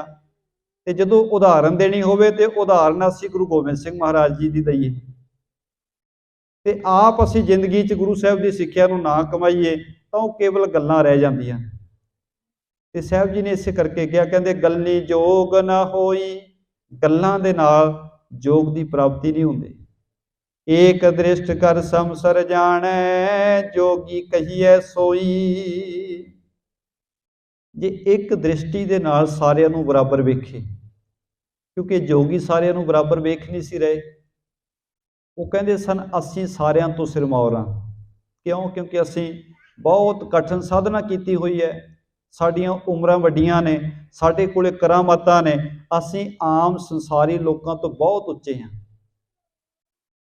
ਤੇ ਬਾਕੀ ਦੁਨੀਆ ਨੂੰ ਬਰਾਬਰ ਹੀ ਨਹੀਂ ਸੀ ਸਮਝਦੇ। ਮਹਾਰਾਜ ਕਹਿੰਦੇ ਏਕ ਦ੍ਰਿਸ਼ਟ ਕਰ ਸੰਸਰ ਜਾਣੈ, ਇੱਕੋ ਜਿਹੀ ਦ੍ਰਿਸ਼ਟੀ ਦੇ ਨਾਲ ਸਾਰਿਆਂ ਨੂੰ ਵੇਖਣਾ ਕਰੇ। ਜੋਗੀ ਕਹੀਏ ਸੋਈ, ਉਹ ਅਸਲ ਵਿੱਚ ਜੁੜਿਆ ਹੋਇਆ ਹੁੰਦਾ ਹੈ, ਉਹ ਜੋਗੀ ਹੁੰਦਾ ਹੈ। ਜੋਗ ਨ ਬਾਹਰ ਮੜੀ ਮਸਾਣੀ, ਜੋਗ ਨ ਤਾਣੀ ਲਾਈਐ। ਮਹਾਰਾਜ ਕਹਿੰਦੇ ਮੜੀਆਂ ਮਸਾਣਾ ਵਿੱਚ ਬੈਠ ਕੇ ਨਹੀਂ ਕੋਈ ਜੋਗੀ ਬਣਿਆ। ਜੇ ਮੜੀਆਂ ਮਸਾਣਾ ਵਿੱਚ ਬੈਠ ਕੇ ਕੋਈ ਜੋਗੀ ਬਣੇ ਤੇ ਮਹਾਰਾਜ ਕਹਿੰਦੇ ਇਹ ਗੱਲ ਬਿਲਕੁਲ ਠੀਕ ਨਹੀਂ। ਨਾ ਹੀ ਲੰਮੀਆਂ ਸਮਾਧੀਆਂ ਲਾਉਣ ਦੇ ਨਾਲ ਅੱਖਾਂ ਮੀਚ ਕੇ ਬੈਠ ਗਏ ਤੇ ਬੰਦਾ ਕਵੇ ਜੀ ਜੋਗੀ ਬਣ ਗਏ। ਸਾਹਿਬ ਕਹਿੰਦੇ ਜੋਗ ਨਾ ਤਾੜੀ ਲਾਈਏ, ਤਾੜੀ ਦਾ ਅਰਥ ਹੁੰਦਾ ਸਮਾਧੀ ਲਾ ਲੈ। ਸਮਾਧੀ ਦਾ ਦਿਖਾਵਾ ਕਰਕੇ ਵੀ ਜੋਗੀ ਨਹੀਂ ਕੋਈ ਬਣਿਆ। ਜੋਗ ਨਾ ਦੇਸ ਦੇਸਾਂਤਰ ਭਵਿਐ, ਜੋਗ ਨਾ ਤੀਰਥ ਨਹਾਈਐ। ਮਹਾਰਾਜ ਕਹਿੰਦੇ ਦੇਸਾਂ ਦੇਸਾਂਤਰਾਂ ਦੀ ਸੈਰ ਕੀਤਿਆਂ ਤਾਂ ਵੀ ਨਹੀਂ ਕੋਈ ਜੋਗੀ ਬਣਿਆ। ਨਾ ਹੀ ਤੀਰਥਾਂ ਤੇ ਨਹਾ ਕੇ ਕੋਈ ਜੋਗੀ ਬਣਦਾ ਹੈ। ਅੰਜਨ ਮਾਹੇ ਨਿਰੰਜਨ ਰਹੀਐ, ਜੋਗ ਜੁਗਤ ਇਵ ਪਾਈਐ। ਫਿਰ ਮਹਾਰਾਜ ਨੇ ਉਹੀ ਬਚਨ ਕੀਤਾ, ਕਹਿੰਦੇ ਕਾਲਖ ਦੇ ਵਿੱਚ ਰਹਿ ਕੇ, ਕਾਲਖ ਤੋਂ ਬਚ ਕੇ ਰਹੀਏ। ਸੰਸਾਰ ਵਿੱਚ ਰਹਿ ਕੇ, ਮਾਇਆ ਦੇ ਵਿੱਚ ਰਹਿ ਕੇ, ਪਦਾਰਥਾਂ ਦੇ ਵਿੱਚ ਰਹਿ ਕੇ ਇਹਨਾਂ ਚੀਜ਼ਾਂ ਤੋਂ ਬਚ ਕੇ ਰਹੀਏ, ਪ੍ਰਮਾਤਮਾ ਨਾਲ ਚਿੱਤ ਜੋੜ ਕੇ ਰੱਖੀਏ। ਇਹ ਹੈ ਯੋਗ ਦੀ ਅਸਲੀ ਜੁਗਤੀ। ਇਹ ਹੈ ਤਰੀਕਾ ਪ੍ਰਮਾਤਮਾ ਜੀ ਦੇ ਨਾਲ ਮਿਲਣ ਦਾ। ਇਹ ਹੈ ਤਰੀਕਾ ਸੱਚੇ ਇਨਸਾਨ ਬਣਨ ਦਾ, ਧਰਮੀ ਪੁਰਸ਼ ਬਣਨ ਦਾ। ਸਤਿਗੁਰ ਭੇਟੈ ਤਾਂ ਸਹਿਸਾ ਟੂਟੈ, ਧਾਵਤ ਵਰਜ ਰਹਾਈਐ। ਹੁਣ ਅੰਜਨ ਵਿੱਚ ਨਿਰੰਜਨ ਰਿਹਾ ਕਿਵੇਂ ਜਾਏਗਾ? ਭਾਵ ਕਿ ਕਾਲਖ ਵਿੱਚ, ਕਾਲਖ ਤੋਂ ਰਹਿਤ ਕਿਵੇਂ ਰਹਿਣਾ ਹੈ? ਗੁਰੂ ਸਾਹਿਬ ਕਹਿੰਦੇ ਸਤਿਗੁਰ ਭੇਟੈ ਤਾਂ ਸਹਿਸਾ ਟੂਟੈ। ਜੇ ਸਤਿਗੁਰੂ ਦੇ ਚਰਨੀ ਆ ਕੇ ਜੁੜਾਂਗੇ ਤਾਂ ਜੀਵਨ ਦੇ ਸਹਿੰਸੇ ਜਿਹੜੇ ਨੇ, ਸੰਸੇ ਪਏ ਹੋਏ ਨੇ ਮਨ ਵਿੱਚ, ਉਹ ਸਾਰੇ ਟੁੱਟ ਜਾਣਗੇ, ਭਰਮਾਂ ਤੋਂ ਬਚ ਜਾਵਾਂਗੇ। ਧਾਵਤ ਵਰਜ ਰਹਾਈਐ, ਜਿਹੜਾ ਸਾਡਾ ਮਨ ਦੌੜ ਰਿਹਾ ਹੈ, ਹਰ ਵੇਲੇ ਦੌੜੀ ਜਾਂਦਾ ਹੈ, ਟਿਕਦਾ ਨਹੀਂ ਹੈ। ਜਦੋਂ ਗੁਰੂ ਕੇ ਚਰਨਾਂ ਵਿੱਚ ਆਵਾਂਗੇ ਦੌੜਦਾ ਹੋਇਆ ਮਨ ਟਿਕ ਜਾਏਗਾ। ਧਾਵਤ ਵਰਜ ਰਹਾਈਐ, ਵਰਜ ਦਾ ਭਾਵ ਹੈ ਰੁਕ ਜਾਏਗਾ, ਟਿਕ ਜਾਏਗਾ ਇੱਕ ਜਗ੍ਹਾ ਤੇ। ਨਿਜਰ ਚਰੈ ਸਹਿਜ ਤੁਨ ਲਾਗੈ, ਘਰ ਹੀ ਪਰਚਾ ਪਾਈਐ।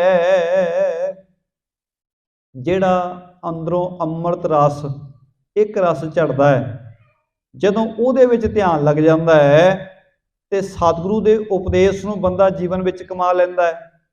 ਅੰਜਨ ਮਾਹੇ ਨਿਰੰਜਨ ਰਹੀਐ, ਜੋਗ ਜੁਗਤ ਇਵ ਪਾਈਐ। ਕਾਲਖ ਵਿੱਚ ਰਹਿ ਕੇ ਕਾਲਖ ਤੋਂ ਬਚੇ ਰਹੀਏ। ਮਹਾਰਾਜ ਕਹਿੰਦੇ ਇਸ ਤਰੀਕੇ ਨਾਲ ਬੰਦਾ ਜੋਗ ਜੁਗਤੀ ਨੂੰ ਪ੍ਰਾਪਤ ਕਰ ਲੈਂਦਾ ਹੈ। ਇਸ ਤਰੀਕੇ ਨਾਲ ਪ੍ਰਮਾਤਮਾ ਨਾਲ ਜੁੜ ਜਾਂਦਾ ਹੈ। ਪਰ ਨਾਲ ਹੀ ਉਹ ਰਹਾਉ ਦੀ ਬੰਦ ਨੂੰ ਚੇਤੇ ਰੱਖੀਏ, ਗੱਲੀ ਜੋਗ ਨਾ ਹੋਈ। ਗੱਲਾਂ ਦੇ ਨਾਲ ਨਹੀਂ ਕਿਸੇ ਨੇ ਜੋਗੀ ਬਣਿਆ ਜਾਣਾ। ਗੱਲਾਂ ਦੇ ਨਾਲ, ਕਿਉਂਕਿ ਜਦੋਂ ਗੁਰੂ ਸਾਹਿਬ ਨੇ ਗੱਲਾਂ ਦੀ ਇਕੱਲਿਆਂ ਦੀ ਗੱਲ ਕੀਤੀ ਤਾਂ ਗੱਲਾਂ ਕਰਨ ਵਾਲਿਆਂ ਵਾਸਤੇ, ਸਾਡੇ ਵਾਸਤੇ ਤਾਂ ਇਹ ਵਚਨ ਕਹੇ। ਸਾਹਿਬ ਕਹਿੰਦੇ ਗੱਲੀ ਅਸੀਂ ਚੰਗੀਆਂ, ਆਚਾਰੀ ਬੁਰੀਆਂ। ਗੱਲੀ ਬਾਤੀ ਤਾਂ ਅਸੀਂ ਸਾਰੇ ਚੰਗੇ ਹੀ ਹਾਂ। ਕਿਸੇ ਨੂੰ ਵੀ ਪੁੱਛ ਲਓ, ਕੋਈ ਨਹੀਂ ਕਹਿੰਦਾ, ਚੋਰ ਵੀ ਨਹੀਂ ਕਹਿੰਦਾ ਮੈਂ ਚੋਰ ਹਾਂ ਤੇ ਮੈਂ ਮਾੜਾ ਹਾਂ। ਗੱਲੀ ਅਸੀਂ ਚੰਗੀਆਂ, ਹਰੇਕ ਹੀ ਚੰਗਾ ਹੈ ਗੱਲੀ ਬਾਤੀ ਤਾਂ। ਬੁਰੇ ਤੋਂ ਬੁਰਾ ਪੁਰਸ਼ ਵੀ ਸਿੱਧ ਕਰ ਦੇਗਾ ਜੋ ਮੈਂ ਕਰ ਰਿਹਾ ਬਿਲਕੁਲ ਠੀਕ ਕਰ ਰਿਹਾ। ਤੇ ਸਾਹਿਬ ਕਹਿੰਦੇ ਗੱਲੀ ਅਸੀਂ ਚੰਗੀਆਂ, ਆਚਾਰੀ ਬੁਰੀਆਂ। ਗੱਲੀ ਬਾਤੀ ਚੰਗੇ ਹੀ ਆ ਸਾਰੇ, ਪਰ ਸਾਹਿਬ ਕਹਿੰਦੇ ਜਿਹੜਾ ਸਾਡਾ ਆਚਾਰ ਹੈ, ਜੋ ਸਾਡਾ ਵਿਵਹਾਰ ਹੈ, ਉਹ ਤੋਂ ਪਤਾ ਲੱਗਦਾ ਅਸੀਂ ਕਿੰਨੇ ਬੁਰੇ ਹਾਂ। ਆਚਾਰੀ ਬੁਰੀਆਂ। ਤੇ ਸਾਹਿਬ ਕਹਿੰਦੇ ਮਨੋ ਕਸੁੱਧਾਂ ਕਾਲੀਆਂ, ਬਾਹਰ ਚਿਟਵੀਆਂ। ਸਾਡੇ ਮਨ ਬਿਲਕੁਲ ਕਾਲੇ ਹੋਏ ਪਏ ਨੇ। ਆਪਣੇ ਆਪਣੇ ਜੀਵਨ ਵਿੱਚ ਅਸੀਂ ਝਾਤੀ ਮਾਰ ਕੇ ਵੇਖ ਸਕਦੇ ਹਾਂ, ਸਾਡੇ ਮਨ ਕਾਲੇ ਹਨ। ਮਨੋ ਕਸੁੱਧਾਂ ਕਾਲੀਆਂ, ਬਿਲਕੁਲ ਕਾਲੇ ਹੋਏ ਪਏ ਨੇ ਮਨ। ਪਰ ਬਾਹਰ ਕੀ ਹੈ? ਬਾਹਰ ਚਿਟਵੀਆਂ। ਬਾਹਰ ਬੰਦੇ ਨੇ ਪਹਿਰਾਵਾ ਇਸ ਤਰ੍ਹਾਂ ਦਾ ਬਣਾਇਆ, ਬਿਲਕੁਲ ਸਾਦਾ, ਤੇ ਬਾਹਰੋਂ ਦੇਖਣ ਨੂੰ ਲੱਗਦਾ ਹੈ ਕਿ ਬੰਦਾ ਜੀ ਬਹੁਤ ਪੜ੍ਹਿਆ ਲਿਖਿਆ ਤੇ ਬੜਾ ਸਿਆਣਾ ਹੈ। ਪਰ ਸਤਿਗੁਰੂ ਕਹਿੰਦੇ ਅਸਲ ਵਿੱਚ ਜੇ ਵੇਖੀਏ, ਅੰਦਰ ਤਾਂ ਕਾਲਖ ਹੈ ਬੰਦੇ ਦੇ। ਅੰਦਰ ਤਾਂ ਮਾੜੀਆਂ ਬਿਰਤੀਆਂ ਦੀ, ਮਾੜੇ ਕਰਮਾਂ ਦੀ ਕਾਲਖ ਭਰੀ ਪਈ ਹੈ। ਅੱਜ ਦਾ ਜੇ ਮੁਖਵਾਕ ਆਪ ਜੀ ਨੇ ਬਾਹਰ ਜਿੱਥੇ ਹੁਕਮਨਾਮਾ ਸਾਹਿਬ ਲਿਖਿਆ ਹੁੰਦਾ, ਉੱਥੇ ਆਪ ਜੀ ਨੇ ਜੇ ਦਰਸ਼ਨ ਕੀਤੇ ਹੋਣ ਹੁਕਮਨਾਮੇ ਦੇ, ਅੱਜ ਅੰਮ੍ਰਿਤ ਵੇਲੇ ਧੰਨ ਗੁਰੂ ਤੇਗ ਬਹਾਦਰ ਸਾਹਿਬ ਮਹਾਰਾਜ ਜੀ ਨੇ ਜੋ ਮੁਖਵਾਕ ਬਖਸ਼ਿਸ਼ ਕੀਤਾ ਹੈ, ਉਹਦੇ ਵਿੱਚ ਸਤਿਗੁਰਾਂ ਨੇ ਉੱਥੇ ਵੀ ਸਾਡੇ ਜੀਵਨ ਦਾ ਜ਼ਿਕਰ ਕੀਤਾ ਹੈ। ਸਾਹਿਬ ਕਹਿੰਦੇ ਮਨ ਰੇ ਕੌਣ ਕੋ ਮਤ ਤੈ ਲੀਨੀ, ਇਹ ਮਨਾ ਕਿਹੜੀ ਭੈੜੀ ਮਤ ਲੈ ਲਈ। ਪਰ ਦਾਰਾ ਨਿੰਦਿਆ ਰਸ ਰਚਿਓ ਰਾਮ ਭਗਤ ਨੇ ਕੀਨੀ। ਪਰਾਏ ਤਨਾਂ ਵੱਲ ਧਿਆਨ ਹੈ, ਪਰਾਏ ਧਨ ਵੱਲ ਧਿਆਨ ਹੈ, ਪਰਾਈ ਨਿੰਦਿਆ ਵੱਲ ਧਿਆਨ ਹੈ, ਤੇ ਪ੍ਰਮਾਤਮਾ ਦੀ ਬੰਦਗੀ ਨਹੀਂ ਕੀਤੀ ਕਦੇ ਜ਼ਿੰਦਗੀ ਵਿੱਚ। ਮੁਕਤ ਪੰਥ ਜਾਣਿਓ ਤੈ ਨਾਹਿਣ ਧਨ ਜੋਰਨ ਕੋ ਧਾਇਆ। ਮੁਕਤੀ ਦੇ ਰਾਹ ਬਾਰੇ ਸਮਝਿਆ ਹੀ ਨਹੀਂ ਕਿ ਮੁਕਤ ਕਿਵੇਂ ਹੋਣਾ ਹੈ। ਕੱਲੇ ਧਨ ਧਨ ਇਕੱਠਾ ਕਰਨ ਦੇ ਪਿੱਛੇ ਬੰਦਾ ਦੌੜਿਆ ਹੋਇਆ। ਮੁਕਤ ਪੰਥ ਜਾਣਿਓ ਤੈ ਨਾਹਿਣ ਧਨ ਜੋਰਨ ਕੋ ਧਾਇਆ। ਅੰਤ ਸੰਗ ਕਾਹੂ ਨਹੀਂ ਦਿਨਾ ਬਿਰਥਾ ਆਪ ਵਧਾਇਆ। ਨਾ ਹਰ ਭਜਿਓ ਨਾ ਗੁਰਜਨ ਸੇਵਿਓ ਨਹਿ ਉਪਜਿਓ ਕਛ ਗਿਆਨਾ। ਸਤਿਗੁਰੂ ਕਹਿੰਦੇ ਜਿਹੜੇ ਕਰਨ ਵਾਲੇ ਕੰਮ ਨੇ ਉਹ ਬੰਦੇ ਨੇ ਕੀਤੇ ਨਹੀਂ, ਪਰ ਗੱਲੀ ਬਾਤੀ ਬੰਦਾ ਸਭ ਤੋਂ ਚੰਗਾ ਹੀ ਹੈ। ਗੱਲੀਆਂ ਸੇ ਚੰਗੀਆਂ ਆਚਾਰੀ ਬੁਰੀਆਂ, ਮਨੋ ਕਸੁੱਧਾਂ ਕਾਲੀਆਂ ਬਾਹਾਂ ਚਿਟਵੀਆਂ। ਤੇ ਮਹਾਰਾਜ ਕਹਿੰਦੇ ਰੀਸਾਂ ਕਰੇ ਤਿਨਾੜੀਆਂ ਜੋ ਸੇਵੈ ਦਰ ਖੜੀਆਂ। ਬੰਦਾ ਦਿਖਾਵਾ ਵੀ ਕਰਦਾ ਹੈ, ਤੇ ਦਿਖਾਵਾ ਕਿਹਦੇ ਵਰਗਾ ਕਰਦਾ ਹੈ। ਸਤਿਗੁਰੂ ਕਹਿੰਦੇ ਰੀਸ ਤਾਂ ਉਹਨਾਂ ਦੀ ਕਰਦਾ ਹੈ ਜਿਹੜੇ ਜੁੜੇ ਹੋਏ ਨੇ। ਦਿਖਾਵਾ ਤਾਂ ਬੰਦਾ ਉਹਨਾਂ ਵਰਗਾ ਕਰਦਾ ਕਿ ਮੈਂ ਜੀ ਉਹਨਾਂ ਵਰਗਾ ਬਣਿਆ ਹੋਇਆ ਜਿਹੜੇ ਜੁੜ ਗਏ ਵਾਹਿਗੁਰੂ ਦੇ ਚਰਨਾਂ ਵਿੱਚ। ਰੀਸਾਂ ਕਰੇ ਤਿਨਾੜੀਆਂ ਜੋ ਸੇਵੈ ਦਰ ਖੜੀਆਂ। ਰੀਸ ਉਹਨਾਂ ਦੀ ਕਰਦਾ ਹੈ, ਪਰ ਰੀਸ ਬਾਹਰਲੇ ਦਿਖਾਵੇ ਮਾਤਰ ਕਰਦਾ ਹੈ, ਅੰਦਰੋਂ ਨਹੀਂ ਕਰਦਾ। ਵੈਸੇ ਤਾਂ ਸਿਆਣੇ ਕਹਿੰਦੇ ਨੇ ਜੇ ਚੰਗੇ ਬੰਦੇ ਦੀ ਰੀਸ ਕਰਕੇ ਵੀ ਚੰਗੇ ਪਾਸੇ ਤੁਰ ਪਈਏ ਤਾਂ ਵੀ ਠੀਕ ਹੈ, ਪਰ ਮਹਾਰਾਜ ਕਹਿੰਦੇ ਦੀ ਰੀਸ ਤਾਂ ਕਰਦਾ ਹੈ ਬੰਦਾ, ਪਰ ਰੀਸ ਬਾਹਰੋਂ ਦਿਖਾਵਾ ਕਰਨ ਮਾਤਰ ਕਰਦਾ ਹੈ। ਚੰਗੇ ਬਣਨ ਦਾ ਦਿਖਾਵਾ ਕਰਦਾ ਹੈ, ਪਰ ਚੰਗਾ ਬਣਦਾ ਨਹੀਂ। ਰੀਸਾਂ ਕਰੇ ਤਿਨਾੜੀਆਂ ਜੋ ਸੇਵੈ ਦਰ ਖੜੀਆਂ। ਬੰਦਾ ਉਹਨਾਂ ਦੀ ਰੀਸ ਕਰਦਾ ਜਿਹੜੇ ਰੱਬ ਦੇ ਚਰਨਾਂ ਵਿੱਚ ਜੁੜੇ ਨੇ ਤੇ ਉਹਦੇ ਸਾਹਮਣੇ ਖੜੇ ਹੋ ਕੇ ਧਿਆਉਂਦੇ ਨੇ। ਹੁਣ ਦਿਖਾਵਾ ਬਾਹਰਲਾ ਉਸ ਤਰ੍ਹਾਂ ਦਾ ਹੈ, ਪਰ ਅੰਦਰੋਂ ਜਿਹੜਾ ਜੀਵਨ ਹੈ ਉਹ ਬਿਲਕੁਲ ਵੱਖਰਾ ਹੈ। ਜਿਹਨੂੰ ਗੁਰੂ ਸਾਹਿਬ ਨੇ ਕਿਹਾ ਗੱਲੀ ਜੋਗ ਨਾ ਹੋਈ। ਫਿਰ ਗੱਲਾਂ ਦੇ ਨਾਲ ਵਾਹਿਗੁਰੂ ਦੇ ਘਰ ਨੂੰ ਕਿਵੇਂ ਪ੍ਰਾਪਤ ਕਰਾਂਗੇ, ਕਿਵੇਂ ਜੁੜਾਂਗੇ। ਤੇ ਸਾਹਿਬ ਇੱਥੇ ਫਿਰ ਕਿਰਪਾ ਕਰਦੇ ਨੇ ਚੌਥੇ ਪਦੇ ਦੇ ਰਾਹੀਂ, ਨਾਨਕ ਜੀਵਤਿਆ ਮਰ ਰਹੀਐ ਐਸਾ ਜੋਗ ਕਮਾਈਐ। ਮਹਾਰਾਜ ਕਹਿੰਦੇ ਜਿਉਂਦਿਆਂ ਜੀ ਬੰਦਾ ਬੁਰਾਈਆਂ ਵਾਲੇ ਪਾਸਿਓਂ ਮਰ ਜਾਏ। ਨਾਨਕ ਜੀਵਤਿਆ ਮਰ ਰਹੀਐ, ਜਿਉਂਦੇ ਜੀ ਮਰਨਾ ਪੈਂਦਾ, ਇਹ ਹੈ ਜੋਗ ਕਮਾਈ। ਐਸਾ ਜੋਗ ਕਮਾਈ। ਮਹਾਰਾਜ ਕਹਿੰਦੇ ਇਹ ਜੋਗ ਕਮਾ ਜਿਉਂਦਿਆਂ ਜੀ ਮਰ। ਹੁਣ ਜਿਉਂਦਿਆਂ ਜੀ ਮਰਨ ਦਾ ਭਾਵ ਕੀ ਹੈ, ਇਹਨੂੰ ਸੌਖੇ ਸ਼ਬਦਾਂ ਵਿੱਚ ਸਮਝ ਲਈਏ। ਆਪਾਂ ਕਈ ਵਾਰੀ ਆਮ ਹੀ ਸ਼ਬਦ ਵਰਤਦੇ ਹਾਂ ਜੀ, ਆਹ ਚੀਜ਼ ਵੱਲੋਂ ਤਾਂ ਮੇਰਾ ਮਨ ਹੀ ਮਰ ਗਿਆ, ਇਹ ਚੀਜ਼ ਮੈਨੂੰ ਹੁਣ ਪਸੰਦ ਨਹੀਂ ਰਹੀ। ਕਈ ਚੀਜ਼ਾਂ ਅਸੀਂ ਖਾਣ ਵਿੱਚ ਕਹਿ ਦਿੰਦੇ ਹਾਂ ਜੀ, ਆਹ ਚੀਜ਼ਾਂ ਖਾ ਕੇ ਤਾਂ ਇਹਦੇ ਵੱਲੋਂ ਮੇਰਾ ਮਨ ਮਰ ਗਿਆ। ਮਨ ਮਰਨ ਦਾ ਭਾਵ ਕੀ ਹੋਇਆ? ਮਨ ਤਾਂ ਹੈਗਾ, ਮਰਨ ਦਾ ਭਾਵ ਕੀ ਹੋਇਆ? ਉਹ ਚੀਜ਼ ਚੰਗੀ ਲੱਗਣੋਂ ਹਟ ਗਈ। ਤੇ ਗੁਰੂ ਸਾਹਿਬ ਕਹਿੰਦੇ ਜੇ ਬੰਦਾ ਜਿਉਂਦੇ ਜੀ ਬੁਰਾਈਆਂ ਵਾਲੇ ਪਾਸਿਓਂ ਕਵੇ ਜੀ ਬੁਰਾਈਆਂ ਵਾਲੇ ਪਾਸਿਓਂ ਤਾਂ ਮੇਰਾ ਮਨ ਮਰ ਗਿਆ, ਹੁਣ ਨਹੀਂ ਮੇਰਾ ਝੂਠ ਬੋਲਣ ਨੂੰ ਚਿੱਤ ਕਰਦਾ, ਹੁਣ ਨਹੀਂ ਮੇਰਾ ਕਿਸੇ ਨਾਲ ਬੇਈਮਾਨੀ ਕਰਨ ਨੂੰ ਚਿੱਤ ਕਰਦਾ, ਹੁਣ ਕਿਸੇ ਨਾਲ ਠੱਗੀ ਠੋਰੀ ਕਰਨ ਨੂੰ ਬਿਲਕੁਲ ਮਨ ਨਹੀਂ ਮੇਰਾ ਕਰਦਾ, ਮੇਰਾ ਇਹ ਬੁਰਾਈਆਂ ਵਾਲੇ ਪਾਸਿਓਂ ਮਨ ਮਰ ਗਿਆ ਹੈ। ਇਹਨੂੰ ਕਹਿੰਦੇ ਨੇ ਜਿਉਂਦੇ ਜੀ ਮਰਨਾ। ਜਿਉਂਦੇ ਜੀ ਬੁਰਾਈਆਂ ਵਾਲੇ ਪਾਸਿਓਂ ਆਪਣੇ ਮਨ ਨੂੰ ਮਾਰ ਲੈਣਾ। ਤੇ ਸਾਹਿਬ ਕਹਿੰਦੇ ਜੇ ਕਿਤੇ ਐਸਾ ਜੀਵਨ ਬਣ ਜਾਏ, ਨਾਨਕ ਜੀਵਤਿਆਂ ਮਰ ਰਹੀ ਹੈ, ਬੁਰਾਈਆਂ ਵਾਲੇ ਪਾਸਿਓਂ ਸਾਡਾ ਮਨ ਰੁਕ ਜਾਏ, ਮਰ ਜਾਏ ਉਸ ਪਾਸਿਓਂ, ਐਸਾ ਜੋਗ ਕਮਾਈਏ, ਇਹ ਹੈ ਅਸਲੀ ਜੋਗ। ਦੂਜੇ ਪਾਸੇ ਜਿਹੜਾ ਬਚਨ ਹੈ ਗੱਲੀ ਜੋਗ ਨਾ ਹੋਈ, ਗੱਲਾਂ ਨਾਲ ਨਹੀਂ। ਸਾਹਿਬ ਕਹਿੰਦੇ ਮਾਰਨਾ ਪਏਗਾ ਮਨ ਨੂੰ ਬੁਰਾਈਆਂ ਵਾਲੇ ਪਾਸਿਓਂ। ਬਾਜੇ ਬਾਜੋ ਛਿੰਗੀ ਵਾਜੈ ਤੋ ਨਿਰਭਉ ਪਦ ਪਾਈਐ। ਮਹਾਰਾਜ ਕਹਿੰਦੇ ਬਾਹਰਲੇ ਸਾਜ਼ ਵਜਾਉਣ ਦੀ ਲੋੜ ਨਾ ਪਵੇ। ਜੋਗੀ ਸਿੰਘੀ ਵਜਾਉਂਦੇ ਨੇ, ਬਾਜਾ ਵਜਾਉਂਦੇ ਨੇ। ਮਹਾਰਾਜ ਕਹਿੰਦੇ ਬਾਹਰਲੇ ਸਾਜ਼ਾਂ ਤੋਂ ਬਿਨਾਂ ਅੰਦਰੋਂ ਸਾਜ਼ ਵੱਜੇ, ਜਿਹੜਾ ਨਾਮ ਦਾ ਅਨਹਦ ਨਾਦ ਜਿਹਨੂੰ ਕਿਹਾ ਹੈ। ਸਾਹਿਬ ਕਹਿੰਦੇ ਤਉ ਨਿਰਭਉ ਪਦ ਪਾਈਏ, ਫੇਰ ਬੰਦਾ ਭੈ ਤੋਂ ਰਹਿਤ ਪਦਵੀ ਨੂੰ ਪ੍ਰਾਪਤ ਕਰ ਲੈਂਦਾ ਹੈ। ਅੰਜਨ ਮਾਹੇ ਨਿਰੰਜਨ ਰਹੀਐ ਜੋਗ ਜੁਗਤ ਤਉ ਪਾਈਐ। ਮਹਾਰਾਜ ਕਹਿੰਦੇ ਜੇ ਕਾਲਖ ਵਿੱਚ ਰਹਿੰਦੇ ਆ, ਕਾਲਖ ਤੋਂ ਰਹਿਤ ਰਹਿ ਸਕੀਏ, ਮਾਇਆ ਦੇ ਵਿੱਚ ਰਹਿੰਦੇ ਆ, ਮਾਇਆ ਦੇ ਪ੍ਰਭਾਵ ਤੋਂ ਰਹਿਤ ਰਹੀਏ। ਜਿਵੇਂ ਦਾਸ ਕਈ ਵਾਰ ਪਹਿਲਾਂ ਵੀ ਬੇਨਤੀ ਕਰਦਾ ਹੈ ਕਿ ਸਿੱਖ ਦੀ ਜੇਬ ਫੁੱਲ ਭਰੀ ਹੋਵੇ ਕੋਈ ਗੱਲ ਨਹੀਂ, ਜੇਬ ਭਰੀ ਹੋਵੇ ਕੋਈ ਗੱਲ ਨਹੀਂ, ਪਰ ਉਹ ਸੁਰਤ ਵਿੱਚ ਨਾ ਹੋਵੇ ਕਿ ਮੇਰੀ ਜੇਬ ਭਰੀ ਪਈ ਹੈ, ਮੈਂ ਬਹੁਤ ਵੱਡਾ। ਬੈਂਕ ਭਰੀ ਪਈ ਹੈ ਬਹੁਤ, ਕੋਈ ਗੱਲ ਨਹੀਂ, ਚੰਗੀ ਗੱਲ ਹੈ, ਬੰਦਾ ਮਾਇਆ ਚੰਗੇ ਪਾਸੇ ਖਰਚੇ, ਬੈਂਕ ਭਰੀ ਕੋਈ ਗੱਲ ਨਹੀਂ, ਪਰ ਬੈਂਕ ਬੈਲੈਂਸ ਹਰ ਵੇਲੇ ਦਿਮਾਗ ਵਿੱਚ ਹੀ ਨਾ ਘੁੰਮਦਾ ਰਹੇ ਜੀ, ਆ ਜ਼ੀਰੋ ਇੱਕ ਹੋਰ ਵੱਧ ਗਈ, ਇੱਕ ਘਟ ਗਈ, ਉਹ ਨਾ ਤੇ ਧਿਆਨ ਵਿੱਚ ਹੀ ਘੁੰਮਦਾ ਰਹੇ। ਗੁਰੂ ਸਾਹਿਬ ਕਹਿੰਦੇ ਘਰ ਸੋਹਣਾ ਹੋਵੇ ਕੋਈ ਗੱਲ ਨਹੀਂ, ਮਹਿੰਗੇ ਤੋਂ ਮਹਿੰਗਾ ਘਰ ਹੋਵੇ ਤੇਰਾ ਕੋਈ ਗੱਲ ਨਹੀਂ। ਮਹਾਰਾਜ ਨੇ ਤਾਂ ਇੱਥੋਂ ਦਾ ਕਿਹਾ, ਕਹਿੰਦੇ ਤੂੰ ਇੱਟਾਂ ਪੱਥਰਾਂ ਦੇ ਘਰ ਬਣਾਉਣਾ ਹੈ, ਹੀਰੇ ਮੋਤੀ ਜੜ ਲੈ ਘਰ ਵਿੱਚ ਤਾਂ ਵੀ ਕੋਈ ਗੱਲ ਨਹੀਂ, ਪਰ ਚੇਤੇ ਰੱਖੀ ਘਰ ਵਿੱਚ ਤੂੰ ਰਵੇਂ ਤਾਂ ਠੀਕ ਹੈ, ਘਰ ਤੇਰੇ ਦਿਮਾਗ ਵਿੱਚ ਹੀ ਨਾ ਵੜਿਆ ਰਵੇ। ਹਰ ਵੇਲੇ ਹੀ ਨਾ ਸੋਚੀ ਜਾਇਆ ਕਰੇ ਕਿ ਮੇਰੇ ਵਰਗੀ ਤਾਂ ਕੋਠੀ, ਮੇਰੇ ਵਰਗਾ ਘਰ ਹੈ ਹੀ ਕਿਸੇ ਦਾ ਨਹੀਂ। ਇਹ ਸੋਚਣਾ, ਹਰ ਵੇਲੇ ਮਾਇਆ ਨੂੰ ਸੁਰਤ ਵਿੱਚ ਰੱਖਣਾ, ਹਰ ਵੇਲੇ ਘਰ ਨੂੰ ਆਪਣੀ ਸੁਰਤ ਵਿੱਚ ਰੱਖਣਾ, ਰੱਬ ਨੂੰ ਬਾਹਰ ਰੱਖਣਾ, ਉਹ ਸਾਡੇ ਵਾਸਤੇ ਮਾੜਾ ਹੈ। ਜੇ ਗੁਰੂ ਸਾਹਿਬ ਨੇ ਕਿਰਪਾ ਕੀਤੀ ਹੈ, ਮਹਿੰਗੀਆਂ ਮਹਿੰਗੀਆਂ ਗੱਡੀਆਂ ਦਿੱਤੀਆਂ ਨੇ, ਮਹਿੰਗੀ ਤੋਂ ਮਹਿੰਗੀ ਗੱਡੀ ਵਿੱਚ ਸਿੱਖ ਸਫ਼ਰ ਕਰੇ ਕੋਈ ਗੱਲ ਨਹੀਂ, ਵਾਹਿਗੁਰੂ ਦੀ ਦਿੱਤੀ ਦਾਤ ਹੈ, ਪਰ ਗੱਡੀ ਵਿੱਚ ਖੁਦ ਸਫ਼ਰ ਕਰੇ, ਗੱਡੀ ਨਾ ਦਿਮਾਗ 'ਚ ਵੜੀ ਰਵੇ। ਜੇ ਗੱਡੀ ਸਾਡੇ ਦਿਮਾਗ ਵਿੱਚ ਹੈ, ਘਰ ਸਾਡੇ ਦਿਮਾਗ ਵਿੱਚ ਹੈ, ਤਾਂ ਗੁਰੂ ਸਾਹਿਬ ਦੇ ਬਚਨ ਆਪਾਂ ਪੜ੍ਹਦੇ ਹੀ ਹਾਂ, ਮਾਇਆ ਮਨੋ ਨਾ ਵਿਸਰੈ, ਮੰਗੈ ਦਮਾ ਦਮ, ਸੋ ਪ੍ਰਭ ਚਿਤ ਨਾ ਆਵੇ, ਨਾਨਕ ਨਹੀਂ ਕਰਮ। ਮਹਾਰਾਜ ਕਹਿੰਦੇ ਮਾਇਆ ਹੀ ਚੇਤੇ ਰਹਿ ਗਈ, ਰੱਬ ਨਹੀਂ ਚੇਤੇ ਆਇਆ। ਜਿੱਥੇ ਰੱਬ ਚੇਤੇ ਨਹੀਂ ਆਉਂਦਾ, ਉੱਥੇ ਗੁਰੂ ਸਾਹਿਬ ਨੇ ਬਚਨ ਕੀਤੇ ਨੇ, ਮੈਂ ਆਪਣਾ ਗੁਰ ਪੁੱਛ ਦੇਖਿਆ ਅਵਰ ਨਾਹੀ ਥਾਓ। ਸਤਿਗੁਰੂ ਕਹਿੰਦੇ ਹਰ ਬਿਨ ਜੀਓ ਜਲ ਵਲ ਜਾਓ। ਰੱਬ ਤੋਂ ਬਿਨਾਂ ਤੇਰਾ ਹਿਰਦਾ ਸੜ ਵੱਲ ਜਾਏਗਾ, ਪਰ ਜੇ ਰਹਿਣਾ ਘਰਾਂ ਵਿੱਚ ਸੋਹਣਿਆਂ ਵਿੱਚ ਰਹਿ, ਪਰ ਪ੍ਰਮਾਤਮਾ ਜੀ ਨੂੰ ਸੁਰਤ ਵਿੱਚ ਵਸਾ ਕੇ ਰੱਖ। ਭਾਵ ਕਿ ਮਾਇਆ ਨੂੰ ਨਹੀਂ ਮਾੜਾ ਕਿਹਾ, ਸਤਿਗੁਰੂ ਕਹਿੰਦੇ ਮਾਇਆ ਵਰਤਣ ਵਾਸਤੇ ਹੈ, ਗੁਜ਼ਾਰੇ ਵਾਸਤੇ ਹੈ, ਪਰ ਸੁਰਤ ਵਿੱਚ ਪਰਮਾਤਮਾ ਹੋਵੇ, ਪਦਾਰਥ ਬਾਹਰ ਹੋਵੇ ਪਰ ਸੁਰਤ ਵਿੱਚ ਪਰਮਾਰਥ ਹੋਵੇ। ਇਹਨੂੰ ਕਿਹਾ ਅੰਜਨ ਮਾਹੇ ਨਿਰੰਜਨ ਰਹੀ ਹੈ। ਮਾਇਆ ਦੇ ਵਿੱਚ ਰਹਿ ਕੇ ਮਾਇਆ ਦੇ ਪ੍ਰਭਾਵ ਤੋਂ ਮੁਕਤ ਰਹਿਣਾ।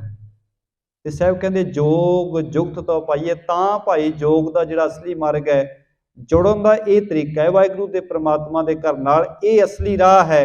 ਤੇ ਸਤਿਗੁਰੂ ਕਹਿੰਦੇ ਜੇ ਆਹ ਰਾਹ ਨਹੀਂ ਤੇਰੇ ਕੋਲ ਹੈਗਾ, ਇਹ ਗੁਣ ਨਹੀਂ ਤੇਰੇ ਕੋਲ ਹੈਗੇ, ਚੰਗਿਆਈਆਂ ਨਹੀਂ ਹਨ, ਤਾਂ ਗੱਲੀ ਜੋਗ ਨਾ ਹੋਈ। ਫਿਰ ਗੱਲਾਂ ਦੇ ਨਾਲ ਨਹੀਂ ਜੋਗੀ ਬਣਿਆ ਜਾਣਾ, ਗੱਲਾਂ ਦੇ ਨਾਲ ਅਸੀਂ ਵੀ ਸਿੱਖ ਨਹੀਂ ਬਣ ਸਕਦੇ ਜੇ ਸਾਡੇ ਕੋਲੇ ਵੀ ਇਹ ਗੁਣ ਨਾ ਹੋਏ, ਜੇ ਸਾਡੇ ਕੋਲੇ ਵੀ ਇਹ ਚੰਗਿਆਈਆਂ ਨਾ ਹੋਈਆਂ, ਸਾਡੇ ਕੋਲੇ ਵੀ ਇਹ ਸੋਚ ਗੁਰੂ ਸਾਹਿਬ ਦੀ ਦਿੱਤੀ ਨਾ ਹੋਈ, ਤਾਂ ਗੱਲੀ ਬਾਤੀ ਅਸੀਂ ਭਾਵੇਂ ਕਹੀ ਜਾਈਏ ਜੇ ਸਾਡੇ ਫਲਾਣੇ ਬਜ਼ੁਰਗ ਸਨ, ਉਹ ਬੜੇ ਚੜ੍ਹਦੀ ਕਲਾ ਵਾਲੇ ਸਿੰਘ ਸਨ, ਅਸੀਂ ਬੜੇ ਚੰਗੇ ਪਰਿਵਾਰ ਨਾਲ ਤਾਲੁਕਾਤ ਰੱਖਦੇ ਹਾਂ, ਭਾਈ ਕਹਿਣ ਮਾਤਰ ਅਸੀਂ ਨਹੀਂ ਸਿੱਖ ਬਣਨਾ ਜੇ ਅਸੀਂ ਸਿੱਖੀ ਨੂੰ ਕਮਾਵਾਂਗੇ। ਜਿਨ੍ਹਾਂ ਨੇ ਕਮਾ ਲਈ ਉਹਨਾਂ ਨੂੰ ਮੁਬਾਰਕ ਹੈ, ਪਰ ਜਿਨ੍ਹਾਂ ਨੇ ਕਮਾਈ ਨਹੀਂ, ਇਕੱਲੇ ਪਿਛਲੇ ਆਪਣੇ ਪੁਰਖਿਆਂ ਦੀਆਂ ਗੱਲਾਂ ਕਰਕੇ ਬੰਦਾ ਕਹੇ ਜੀ ਮੈਂ ਸੱਚਮੁੱਚ ਮੈਂ ਵੀ ਉਹਨਾਂ ਦੇ ਬਰਾਬਰ ਦਾ ਹੀ ਹਾਂ, ਕਿਉਂਕਿ ਅਸੀਂ ਇਸ ਤਰ੍ਹਾਂ ਹੀ ਕ੍ਰੈਡਿਟ ਲੈਂਦੇ ਹਾਂ। ਅਸੀਂ ਕਹਿੰਦੇ ਜੀ ਸਾਡੀ ਕੁਲ ਫਲਾਣਿਆਂ ਦੀ ਹੈ, ਠੀਕ ਹੈ ਭਾਈ, ਕੁਲ ਵਿੱਚ ਮਹਾਂਪੁਰਖ ਹੋਏ ਨੇ, ਰੱਬ ਦੇ ਪਿਆਰੇ ਹੋਏ ਨੇ, ਉਹਨਾਂ ਜੀਵਨ ਕਮਾਇਆ, ਪਰ ਅਸੀਂ ਕੀ ਕਰਨਾ? ਗੁਰੂ ਸਾਹਿਬ ਨੇ ਤਾਂ ਸਾਡਾ ਜੀਵਨ ਵੇਖਣਾ ਹੈ ਨਾ, ਅਸੀਂ ਕੀ ਕਰ ਰਹੇ ਹਾਂ, ਸਾਡਾ ਜੀਵਨ ਕਿਵੇਂ ਦਾ ਹੈ, ਅਸੀਂ ਕਮਾ ਰਹੇ ਹਾਂ ਕਿ ਨਹੀਂ ਕਮਾ ਰਹੇ। ਇੱਥੇ ਪਰਸਨਲੀ ਸਾਡੇ ਜੀਵਨ ਨੂੰ ਵੇਖਿਆ ਜਾਣਾ ਹੈ। ਤੇ ਜਦੋਂ ਅਸੀਂ ਆਪਣਾ ਜੀਵਨ ਅੱਗੇ ਰੱਖਾਂਗੇ, ਫਿਰ ਉੱਥੇ ਆ ਗੱਲਾਂ ਆ ਜਾਣੀਆਂ, ਗੱਲੀ ਜੋਗ ਨਾ ਹੋਈ, ਉੱਥੇ ਗੱਲਾਂ ਦੇ ਨਾਲ ਨਹੀਂ ਪਾਰ ਉਤਰਿਆ ਜਾਣਾ, ਉੱਥੇ ਫਿਰ ਜੀਵਨ ਵਿੱਚ ਗੁਣ ਕਮਾਉਣੇ ਪੈਣੇ ਨੇ। ਚੌਪਈ ਸੁਣੋ ਨਾਥ ਹਮਰਾ ਇਹ ਜੋਗ, ਪਾਏ ਪ੍ਰਾਤਮ ਜਾਏ ਬਿਜੋਗ। ਸਤਿਗੁਰੂ ਗੁਰੂ ਅੰਗਦ ਦੇ ਮਹਾਰਾਜ ਸੱਚੇ ਪਾਤਸ਼ਾਹ ਜੀ ਨੇ ਬਚਨ ਕੀਤਾ ਜੋਗੀਆਂ ਨੂੰ, ਕਹਿੰਦੇ ਹੇ ਨਾਥ ਜੀ ਇਹ ਹੈ ਸਾਡਾ ਜੋਗ, ਜੋਗ ਅਸੀਂ ਵੀ ਕਮਾ ਰਹੇ ਹਾਂ, ਪਰ ਸਾਡਾ ਆਹ ਤਰੀਕਾ ਹੈ ਜੋਗ ਨੂੰ ਕਮਾਉਣ ਦਾ। ਇਹ ਗੁਣ ਹਨ, ਇਹ ਚੰਗਿਆਈਆਂ ਨੇ, ਜਿਹਦੇ ਨਾਲ ਪਾਏ ਪ੍ਰਾਤਮ ਜਾਏ ਵਿਜੋਗ, ਜਿਹਦੇ ਨਾਲ ਸਾਨੂੰ ਪ੍ਰਮਾਤਮਾ ਦੀ ਪ੍ਰਾਪਤੀ ਹੁੰਦੀ ਹੈ ਤੇ ਸਾਡਾ ਵਿਛੋੜਾ ਦੂਰ ਹੋ ਜਾਂਦਾ ਹੈ। ਸਹਿਜ ਜੋਗ ਸੰਤਨ ਮਤ ਐਸੇ, ਸੰਸੇ ਭਰਮ ਨਾ ਕੀਜੇ ਕੈਸੇ। ਸਤਿਗੁਰੂ ਕਹਿੰਦੇ ਸਾਡਾ ਸਹਿਜ ਯੋਗ ਹੈ। ਜੋਗੀਆਂ ਕੋਲੇ ਕਠਨ ਯੋਗ ਹੈ, ਉਹ ਬੜੇ ਕਠਨ ਤਰੀਕੇ ਨਾਲ ਚੱਲਦੇ ਨੇ। ਮਹਾਰਾਜ ਕਹਿੰਦੇ ਸਾਡੇ ਕੋਲ ਸਹਿਜ ਯੋਗ ਹੈ। ਇਹ ਸਹਿਜ ਦਾ ਮਾਰਗ ਹੈ, ਆਨੰਦ ਦਾ ਮਾਰਗ ਹੈ। ਸਹਿਜ ਯੋਗ ਸੰਤਨ ਮਤ ਐਸੇ, ਸਾਡੇ ਕੋਲੇ ਸਹਿਜ ਦਾ ਯੋਗ ਹੈ, ਸੰਸੇ ਭਰਮ ਨਾ ਕੀਜੇ ਤੈਸੇ। ਮਹਾਰਾਜ ਕਹਿੰਦੇ ਇਸ ਕਰਕੇ ਸਾਡੀ ਮੱਤ ਤੇ ਕੋਈ ਸ਼ੰਕਾ ਨਾ ਕਰੋ ਜੋਗੀ ਜਨੋ, ਕਿਉਂਕਿ ਜੋਗੀਆਂ ਨੇ ਸ਼ੰਕਾ ਕੀਤਾ। ਮਹਾਰਾਜ ਨੂੰ ਕਿਹਾ, ਕਹਿਣ ਲੱਗੇ ਜਿੰਨੇ ਮਹਾਂਪੁਰਖ ਹੋਏ ਨੇ ਉਹ ਸਾਰੇ ਜੋਗ ਮਤ ਵਿੱਚੋਂ ਗਿਆਨ ਲੈ ਕੇ ਪਰਮ ਪਦਵੀ ਨੂੰ ਪ੍ਰਾਪਤ ਹੋਏ ਨੇ, ਤੇ ਤੁਸੀਂ ਜੋਗ ਮਤ ਦੀ ਇੱਕ ਵੀ ਗੱਲ ਨਹੀਂ ਮੰਨਦੇ ਤੇ ਤੁਹਾਡੇ ਸਿੱਖਾਂ ਦਾ ਪਾਰ ਉਤਾਰਾ ਕਿਵੇਂ ਹੋਏਗਾ। ਇਸ ਕਰਕੇ ਮਹਾਰਾਜ ਨੇ ਕਿਹਾ, ਕਹਿਣ ਲੱਗੇ ਅਸੀਂ ਵੀ ਜੋਗ ਕਮਾ ਰਹੇ ਹਾਂ, ਪਰ ਇਹ ਸਹਿਜ ਜੋਗ ਹੈ, ਇਸ ਕਰਕੇ ਤੁਸੀਂ ਇਸ ਗੱਲ ਦਾ ਸ਼ੰਕਾ ਨਾ ਕਰੋ ਕਿ ਸਾਡੇ ਸਿੱਖਾਂ ਦਾ ਪਾਰ ਉਤਾਰਾ ਕਿਵੇਂ ਹੋਏਗਾ। ਸ੍ਰੀ ਮੁਖਵਾਕ ਦੇਖਿਆ ਆਖ ਬਜਾਇਆ, ਸਿਫਤੀ ਸੱਚ ਸਮਿਓ ਤਿਨ ਕੋ ਕਿਆ ਉਪਦੇਸੀਐ, ਜਿਨ ਗੁਰੂ ਨਾਨਕ ਦਿਓ। ਮਹਾਰਾਜ ਕਹਿੰਦੇ ਸਾਨੂੰ ਸਾਡੇ ਗੁਰੂ ਨੇ, ਧੰਨ ਗੁਰੂ ਨਾਨਕ ਸਾਹਿਬ ਮਹਾਰਾਜ ਨੇ ਸਾਨੂੰ ਸਿੱਖਿਆ ਦਿੱਤੀ ਹੈ, ਸਾਨੂੰ ਸਿਫਤ ਸਲਾਹ ਨਾਲ ਜੋੜਿਆ ਹੈ, ਤੇ ਜਿਨ੍ਹਾਂ ਨੂੰ ਗੁਰੂ ਨਾਨਕ ਨੇ ਸੱਚ ਨਾਲ ਜੋੜਿਆ ਹੋਵੇ, ਤਿਨ ਕੋ ਕਿਆ ਉਪਦੇਸੀਐ, ਜਿਨ ਗੁਰੂ ਨਾਨਕ ਦਿਓ। ਜਿਨ੍ਹਾਂ ਦਾ ਗੁਰੂ ਨਾਨਕ ਹੋਵੇ ਉਹਨਾਂ ਨੂੰ ਸਿੱਖਿਆ ਦੀ ਬਾਹਰਲੇ ਉਪਦੇਸ਼ ਦੀ ਲੋੜ ਨਹੀਂ ਕੋਈ ਹੁੰਦੀ, ਕਿਉਂਕਿ ਗੁਰੂ ਨਾਨਕ ਸਾਹਿਬ ਦੇ ਉਪਦੇਸ਼ ਤੋਂ ਵੱਡਾ, ਗੁਰੂ ਨਾਨਕ ਦੀ ਸਿੱਖਿਆ ਤੋਂ ਵੱਡੀ ਕੋਈ ਸਿੱਖਿਆ ਹੈ ਹੀ ਨਹੀਂ। ਸੌਖੀ ਤੇ ਬੜੀ ਸਰਲ ਜਿਹੜੀ ਹੈ ਗੁਰੂ ਨਾਨਕ ਦੇ ਘਰ ਦੀ ਮੱਤ ਹੀ ਹੈ। ਇਸ ਤਰ੍ਹਾਂ ਸਤਿਗੁਰਾਂ ਨੇ ਪਾਵਨ ਬਚਨ ਕੀਤੇ ਨੇ, ਜਿਹੜੇ ਸਿੱਧ ਨੇ ਉਹ ਗੁਰੂ ਸਾਹਿਬ ਜੀ ਦੇ ਬਚਨ ਸੁਣ ਰਹੇ ਨੇ। ਆਓ ਅਗਲਾ ਜੋ ਪ੍ਰਸੰਗ ਹੈ, ਸਿੱਧ ਕਿਵੇਂ ਗੁਰੂ ਸਾਹਿਬ ਨੂੰ ਨਮਸਕਾਰ ਕਰਕੇ ਜਾਂਦੇ ਨੇ, ਉਹ ਪ੍ਰਸੰਗ ਆਪਾਂ ਕੱਲ ਦੇ ਦੀਵਾਨ ਵਿੱਚ ਸ਼ਰਵਣ ਕਰਾਂਗੇ ਜੀ। ਗੁਰੂ ਸਾਹਿਬ ਕਿਰਪਾ ਕਰਨ, ਅਸੀਂ ਵੀ ਕੇਵਲ ਦਿਖਾਵੇ ਮਾਤਰ ਗੱਲਾਂ ਕਰਨ ਦੇ ਨਾਲੋਂ ਸੱਚ ਨੂੰ ਜਿੰਨਾ ਸਾਡੇ ਕੋਲ ਕਮਾਇਆ ਜਾ ਸਕਦਾ ਕਮਾਉਣ ਦਾ ਯਤਨ ਕਰੀਏ, ਕਿਉਂਕਿ ਗੁਰੂ ਗੋਬਿੰਦ ਸਿੰਘ ਮਹਾਰਾਜ ਜੀ ਨੇ ਵਿਰੈਤਨਾਮਿਆਂ ਵਿੱਚ ਇਹ ਵਚਨ ਕੀਤਾ ਹੈ ਕਿ ਭਾਈ ਸਿੱਖ ਜਿਹੜਾ ਹੈ ਉਹ ਬਾਅਦ ਦੀ ਗੱਲ ਹੈ, ਪਹਿਲਾਂ ਰਹਿਤ ਅੱਗੇ ਹੈ।